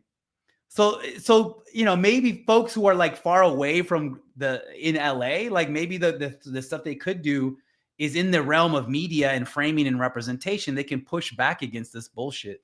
They can push back against these liberals and these centrists who are, parroting right-wing talking points when they feel queasy or bothered that they see a Mexican flag in LA. Of all places, you feel queasy when you see a Mexican flag in fucking LA. Like, you don't know what you're talking about. You don't know that city. You don't know that community. So for that, I'm really grateful for you all for sharing your impressions and your experience, and folks who like you who actually know what's up and what's going on the ground. And I think it's really useful for all of us who are tuning in today. So thank you, compas. Yeah, right on. I know that, yeah, some of you may have to run, and feel free to, just say, maybe I'll just do this. So if anybody does have to go, feel free to, say your goodbyes. And if there's anything that you want to shout out on your way out, then feel free. And if you have some time and want to hang out with me and Alex for a little longer, then you're welcome to do so as well. Yeah, I just wanted to say thank you again, Jay, and Alex. Good seeing you, compa, and Ndindi, nice meeting you today. It's very good to meet you, and Alejandro, as always. We hope to see you out in these streets. Definitely. Just say thank you all. Keep following the channel. Yeah, and I think Alex, said it really best right there, right? Like, if there's going to be any discourse online, it's our vitriol needs to be at the fucking state 24/7. Like, there's no other real analysis to have in my opinion about what's really happening right now, other than tear gas canisters being shot into fucking cars. Things that are considered against the use in war zones are being used on the public again, as they were in 2020, as they were in these other previous periods, as they are even on when there's not uprisings, when they do a no-knock drug raids in our communities too, right? So this is the daily quotidian terror that we see. It's just now it's really publicized, but it's also the daily quotidian resistance that people say, where they tag up and fucking throw rocks at cop cars, or or organize and make their barricades now, right? So just yeah, that's what I wanted to say, just a little last piece. And yeah, thank you all. This keeps my energy going. Thank you all so much. So peace, everybody. Yeah, peace. Thanks, David.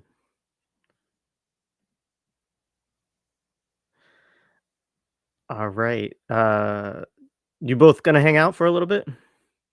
I gotta head out, so I'll just Yeah. be. I was waiting if Ndindi was gonna say something, but I'm sure I'll see Ndindi out in the community. I am going to just say that, another thing I forgot is that, right? Like, is that what you see is wrong, and so people understand that, right? Like, that's on a basic level. So when on March 14th in my neighborhood they killed Mario Sanchez at LAPD, right? Like, he had a gang of family and he was very loved, and the police could not ever expected that he was going to, be a member of a loving family and a loving community that was so expansive.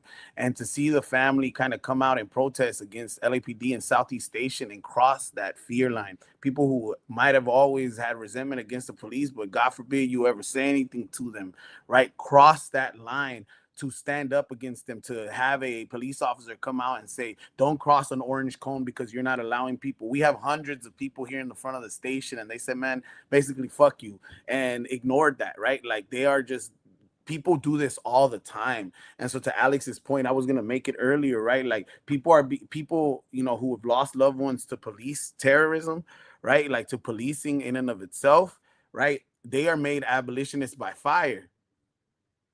Right? They didn't start that way. So today people are being, anti-imperialist, anti-capitalist, anti-police by fire in more overt and visceral ways. Right? So please keep escalating. The state should, if they're going to, not that they need anyone's permission, but keep escalating. Keep escalating so the scale of this grows, because that's all this is going to do. No one is going to stop.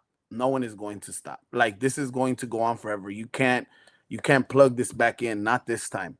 And so for the people that were worried that people weren't coming out like 2017 against Trump, here you are. Just be patient, and then be part of it. So yeah, peace to y'all, and support Mutual Aid LA, and Ndindi, I'm sure you have a lot of like links. I don't have them off the top of my head. Someone just asked me, who can I support? Mutual Aid LA is some comrades that have helped us along the way. So I know they're good. They're good people, Mutual Aid LA. Y'all can find it, I'm sure, on all the social medias and things, and, donate to them. Jail Support LA. We need all the support we can get for all of that, for all the folks that will need that. There's GoFundMe for the 14 Zapotec families, that I'll send to Jared later on to put on the show notes. Yeah, we need everyone. We need everyone, and so make sure to put that bell when I need a bail fund, make sure to dip into that too. All right. So take it easy, y'all. Much love to y'all, and good to see you, Alex. Good to see you, Ndindi, and Jared. Always, dog. Go Lakers. Lakers in 5. All right, man. Good to see you. And stay out of, avoid the bookings, as they say, right? All right. Ndindi, one of the questions we had from a user that maybe you could touch on a little bit, because you kind of referenced it earlier on, was lessons from 2020.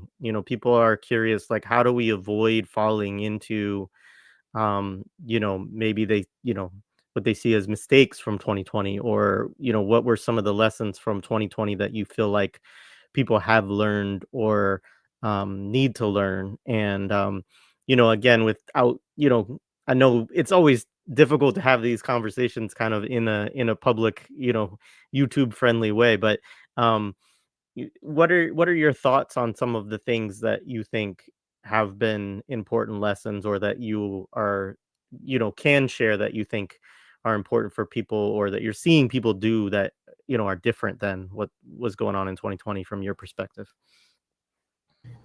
Yeah, thank you for this question. I do think it's important. And I do think that a little bit of lessons from 2020. Heck, Too Black wrote a whole book around this. But how our energies, our radical energies and revolutionary senses get captured once people in power are open to some of our ideas. We want to keep guarding against and around that. Like we just said, we all live in LA, the three of us who are on here. It's Black and brown faces in high places. And beyond that, actually, they all claim to be progressives, for whatever that means. Our mayor used to be a community organizer. So whenever she wants to pull any kind of point, Mayor Bass says, hey, I'm a community organizer like you. Not recognizing that this is somebody who is now in charge of 4 million plus people at this point. So, and I think there were collusions with power and trusting groups and individuals. Of course, there's always been analysis around the question of a nonprofit industrial complex, but maybe people underestimated how insidious that type of arrangement is beyond people's good intentions. So even the most well-intended person, even the person who you're rocking with and moving with, once this looks like that in that nonprofit world, I think has and can have problems, and it's worth discussing. And also, a lot of our movements create a situation where people donate money because people see the plight. They recognize the plight and they're like, oh my goodness, and they pour it into something. I'm not going to even name the organizations out of respect right now. But in 2020, a lot of funds were poured into a handful of organizations that were not actually doing anything towards the project of Black liberation, BLM, if we're thinking about it, towards the thriving of people, towards, at that time, the calls of abolishment of the police, towards real, actual public safety or public health related types of things. But because they had a nonprofit status and you were hanging out with people in the street, people thought that would solve some issues, and it has not. So we have 5 years in. That's half a decade. A decade is a very long time. That's a long time. So this time, let's not filter our monies, our energies, our revolutionary senses of being and whatever we want to do into that. I'm not trying to say that just because somebody has a 5013C or whatever, that's the problem. I'm just saying that we need to think deeply about what that means. And if there's money to be had, let it free people in real ways. Let it do something materially in a real way. Did people get fed? Were they released from jail? Did something happen to their children in some kind of positive way? But if it's just money being held by a group of people who are telling you that something's gonna rise up within yourself and like really ask these type of questions, I think that's where some of these failings really, really happen. And beyond the money, there is the part where people who got involved got discouraged about what was going on. And I think it's important to take some responsibility around that. Like, it's very important for integrity and not to act in the same type of ways that other groups of people act. And also be honest. Like, I'm a huge Cabral person. Telling the truth being honest about what's going on out here, being honest about long-term struggle, and not pretending because we had 1 or 2 nights of an uprising that is a full-on revolution. It requires much more, as I see it and as I understand it. Yeah, right on. Appreciate that. I just wanted to say one of the things that's a little bit interesting about this moment is that we have this happening in a moment where there isn't an election cycle right now to kind of transition this energy really quickly into. Whereas obviously, particularly in 2020, like that was right on the horizon, right? You had the COVID-19 pandemic, you had you had the post George Floyd, post Breonna Taylor kind of uprisings going on around the country, and you just didn't. There was election cycle coming right on the heels, right? And so Democrats, I think, were able to take certain energy around those things. And a lot of I bring this up because Ndindi was talking about nonprofit organizations, and there are a lot of ways in which the nonprofit organizations, beyond soaking up a lot of this funding through foundations and through large donations, also became a transition point into electoral organizing, or get out the vote kind of work. And if anybody wants to see kind of we did an episode with Hiram Rivera where he really kind of talked about how that kind of even functioned on like a like what that conveyor belt looks like what, how is it that because in theory, a 501c3 is not supposed to actually transition people into electoral politics. That's one of the things that is not supposed to be allowed for a 501c3, but there are ways that that actually does kind of function in these moments. And I don't know how, that's, I think, one of the big questions is sort of, what are the Democrats going to try to do in this moment? I mean, this is something that's happening in a key Democratic city and a key Democratic state. And that's also something that Trump, I think, is also very much aware of and trying to capitalize on in his own way with his own base. But I don't know, because it's such a hard thing right now with where it's at. And maybe that won't be the case in a week, but right now it's like you can't see easily like how is this going to be transitioned into a set of talking points or strategy for the electoral. And to be clear to our audience, I'm not encouraging that, but we have to be aware that these things will come, and kind of guard ourselves against, what are the mechanisms of co-optation that might look like for a moment like this. Yeah, and I don't know if either of you, Alex, I don't know if you have any thoughts about that either.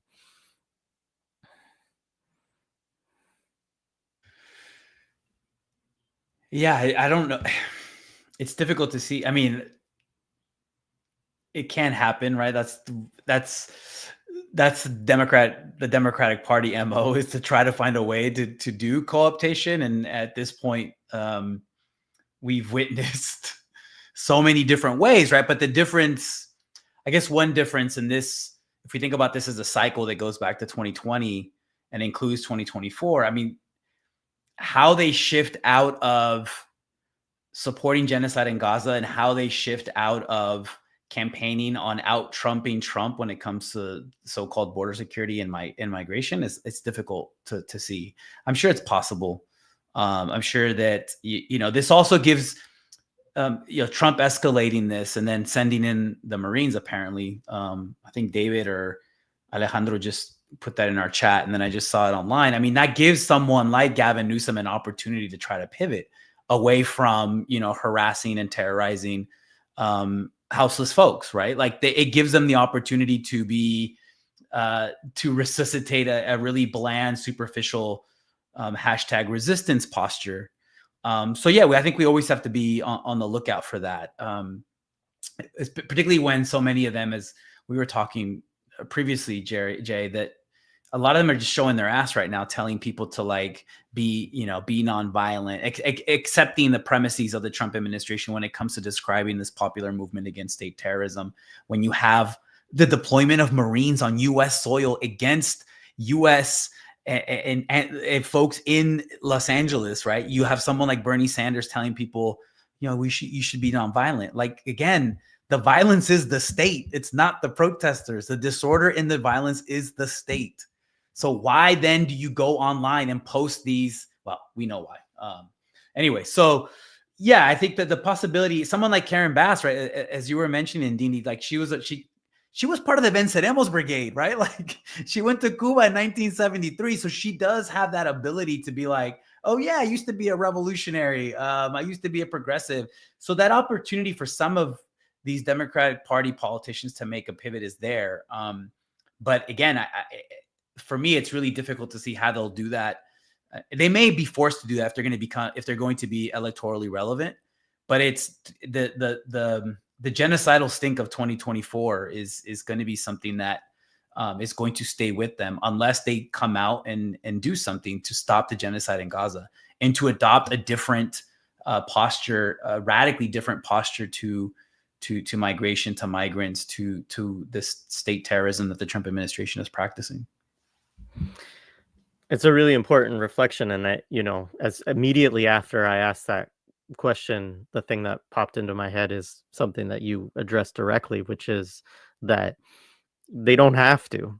They didn't co-opt the anti-genocide movement. They didn't co-opt the pro-Palestinian movement because it was too whatever. Whether they're just evil people or whether they which is, I think, a distinct possibility, but there's also that they thought, oh, this is too challenging and toxic to our political base, that if we choose one side of this or another, then it's going to lead to a max exodus of our party. And so we're going to try to walk this really pathetic line of well, we're not really against genocide, but we do want women and children to be able to get aid amid the genocide, which was kind of like what Kamala Harris ended up sort of running on. And I think that obviously that was a failing electoral strategy, but at the same time, how much, when we're talking about state politicians, especially in a blue, a blue state with like California, that certainly includes a lot of deep red pockets. If people don't know the the constituency of California very well, but it's not likely that the Democrats are going to lose their hold around electoral politics within California, right? And I think that's the other thing, is that I don't think that this is isolated to LA, as in terms of already these confrontations between ICE and communities. And I think that this is just going to be the first, this is going to be the first moment, maybe we think about it, of like Minneapolis 2020. I don't think that I'd be very surprised if this just stops here, right? And I think that's another thing that will be just, I can't, again, as we've already said, it's like very hard to imagine where this is all going to kind of go, but I don't think that the conditions are that different in other places, that we won't see similar things happening elsewhere too. Yeah, it's been building up, right? Like it's been building up almost since Trump took office, right? Like we've seen pockets of community activism against ICE in like Massachusetts. And I mean, we saw that judge in Wisconsin. Like there's been isolated incidents where people have resisted ICE raids or have brought out the community. This obviously feels different for a variety of reasons. And I think one of the reasons why LA feels different is because the weakness of the state is on full display. Like they think that using violence and different police forces, and now sending in the Marines as a sign of strength. But from the perspective of like state legitimacy or state political legitimacy, like that is they're showing their hand, right? Like this is actually the turn to this type of overt state violence is a sign of state weakness, not a sign of state strength, right? So this is why I think LA is different. But we've seen it's disparate, right? Like it's in different parts of the country. I mean, and you've also seen reporting on, not obviously at the level of like resistance and community defense, but you've seen reporting come out from like Latinos for Trump in South Florida who are like, wait a minute, we're against this deportation regime. This is a surprise to us that Trump would enact these type of policies. It's like, okay, it's not like he campaigned on it or anything, right? Or you see like the reporting in like the Midwest or in the South where a beloved member of the community is deported, right? Arrested, detained, disappeared, and deported simply because of their status. And then local community members like, wait, that's not the migrants that we voted to get rid of, right? That's like Lucy who runs a cafe. We like her. So like you also have that happening, right? Like, and I wonder, obviously it's slow. It's like, it's not politically as effective perhaps, but that movement is happening. So I don't know. I think perhaps we're moving in a direction where let me just say that the resistance to like ICE and to the state terrorism and enforced disappearance of migrants, maybe we're seeing like diffuse acts of resistance. But again, I think what we see in LA is the overwhelming community response to it, and the state displaying its weakness and its disorder in the face of that organized community defense. Even though I do think that Trump and his people are also kind of, there's a reason why they picked LA as well, right? And Ndindi, you mentioned it, right? Like it's 70% brown and black folk, a lot of first, second generation migrants, like, so they know what they're doing. But again, I think what they're showing is they're showing weakness. And as Jay and you and I were talking about during the first hour, you have these like the right-wing reactionaries posting like the most base, like hardcore pictures coming out of this weekend. Like it's a bad thing where people are like, actually, that's a hard ass picture. So I don't know. It's going to be the fact that he's sending the Marines is one, it could be a recipe for disaster, right? On many levels, but that's a show of weakness, of political weakness, not a political strength. Yeah. Can I interject very quickly before I have to leave? And thanks for affording me the time. Actually, from what the both of you are saying, it seems to me that if this uprising and movement, the current iteration of whatever it is we're involved in, and maybe we'll all figure it out together very soon, is the anti-ICE business has to completely find itself in the corner of the anti-imperialist corner all the way if we are to find our way out. It cannot just be oh, oops, we hate the way these people invade our cities and we show up and we rise up. So I think that's also a question for myself as to the next steps when we think about mobilizing and organizing. The upset is here already. We got that. But it's a matter of like really like you really need to understand like this. We are anti-ICE because we are anti-imperialist, and the borders are already violence. I see these slogans and this messaging on the street. And also there's this understanding, at least where I am, because today I'm going to only talk about the LA context, that your elected person can't do jack for you. They really cannot. As much as they look like you, whatever civil rights was, and it does not accomplish the question of how to be a liberated human being, a full human being, a thriving human being, and a human being who doesn't have all of these sorts of violence coming at you. It doesn't matter one bit that somebody's last name is Gonzalez or somebody shows up and they're the one who rose up and did something around it. Like that is, I think, the advantage of being in a large city of this type, where people do ascend, actually, quite frankly, and they're, it's very small when we talk about it, who manages to do what that looks like. But at the end of the day, quite frankly, it is Black and Brown and Indigenous people who are doing the work in this place. And the resistance that like kind of every day, this is not okay, we refuse it.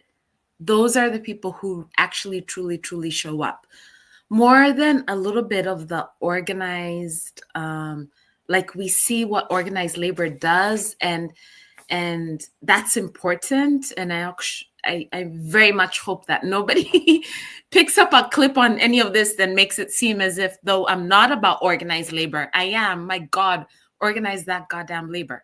However, what I am really saying is what's going on here is beyond what like civil rights brought forward, and your parent can join a union and it's going to be okay.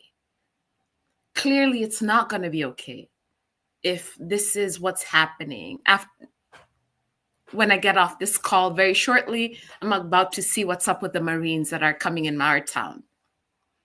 Yesterday was a weird kind of situation where a lot of people were harmed. I don't know if social media is actually showing this and the type of terrible things. Again, National Guard so much didn't do so much, but it is actually LASD, LAPD, CHP. People very fully recognize what that is.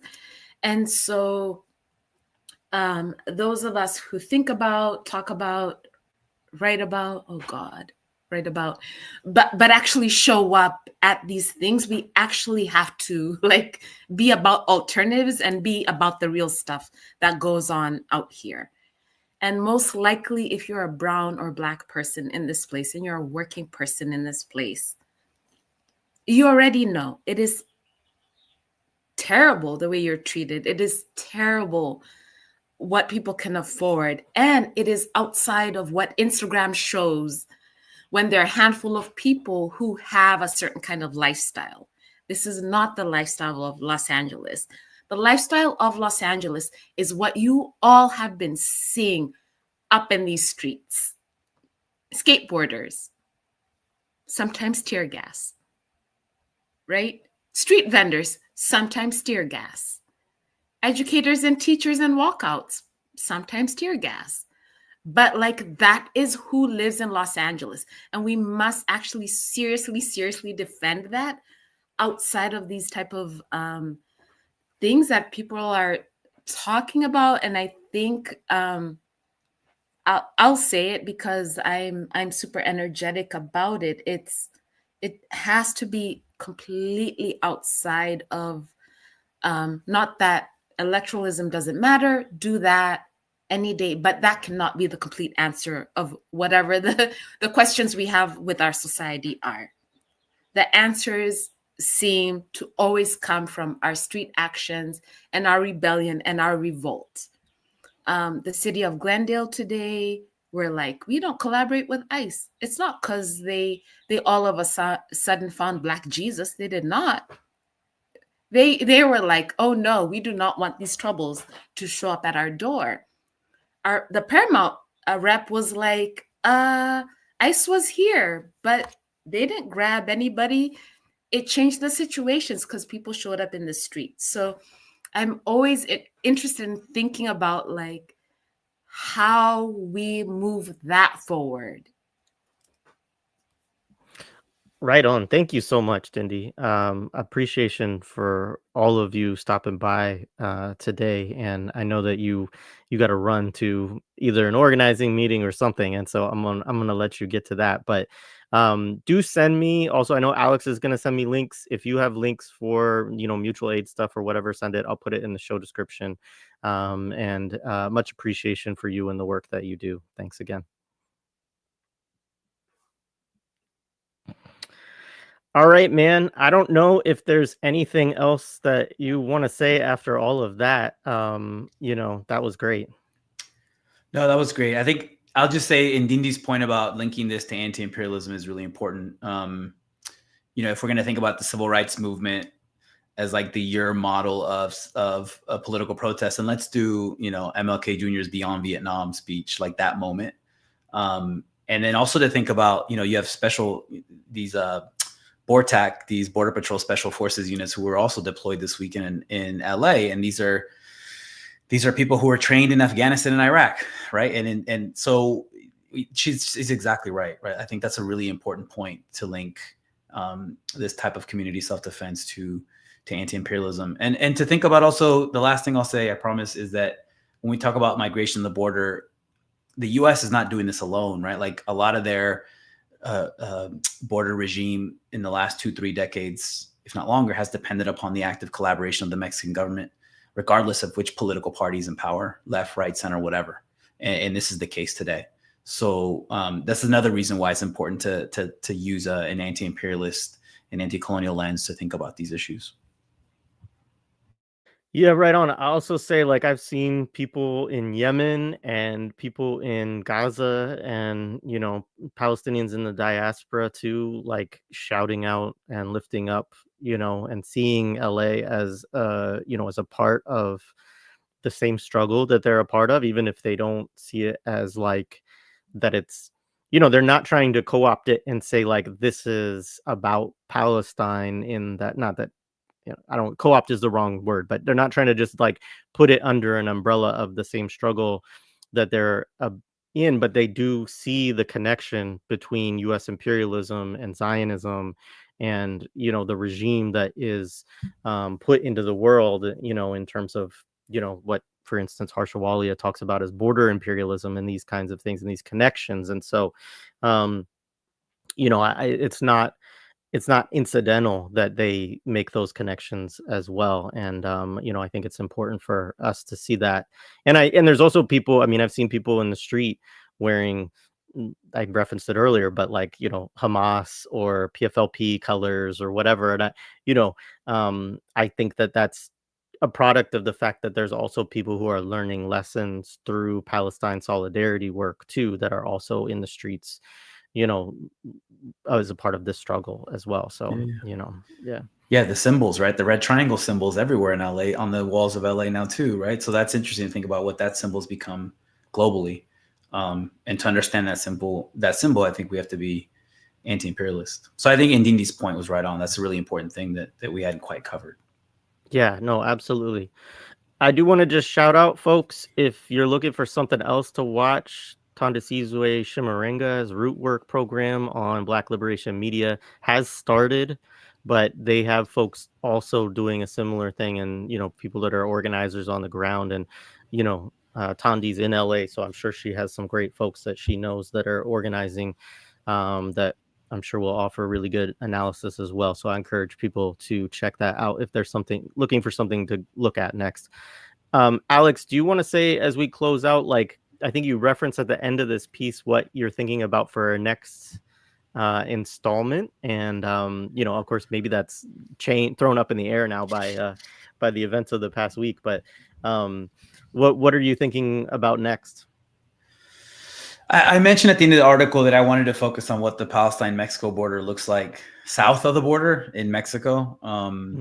So this is thinking about that point earlier that I made about Mexico long serving as the colonial gendarme of the U.S. when it comes to migrant detention, a process that's intensified in the last decade or so. But it's also kind of like coming full circle, because one of the ways that I got into wanting to research this Palestine-Mexico border, so to speak, was in my own personal research, learning that Israeli-made aircraft, as we've talked about on your show, Israeli-made aircraft in the 70s were used by the Mexican military to disappear suspected guerrilla fighters into the Pacific Ocean, right? So I'll focus on that, right? Like what the Palestine-Mexico border has looked in Mexico, probably since the 1970s until today, and there's focusing on specific episodes.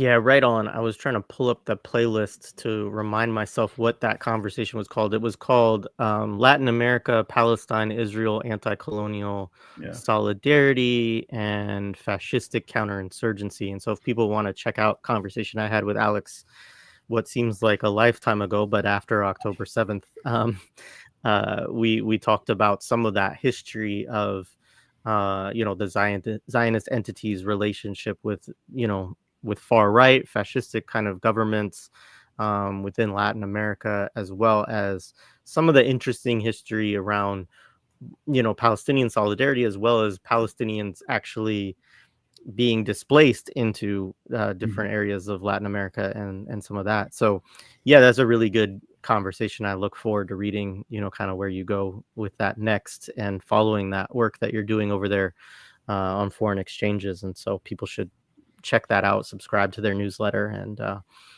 stay follow that work. And appreciation again, man. This has been great. Thank you. Apologies everybody, I'm working on not very much sleep, so if I was if I've stumbled over my words more than usual, that is why. And so anyways, good to be with you, and I'm sure we'll talk again soon. Sure, man. Thank you. I appreciate it. All right, appreciate you.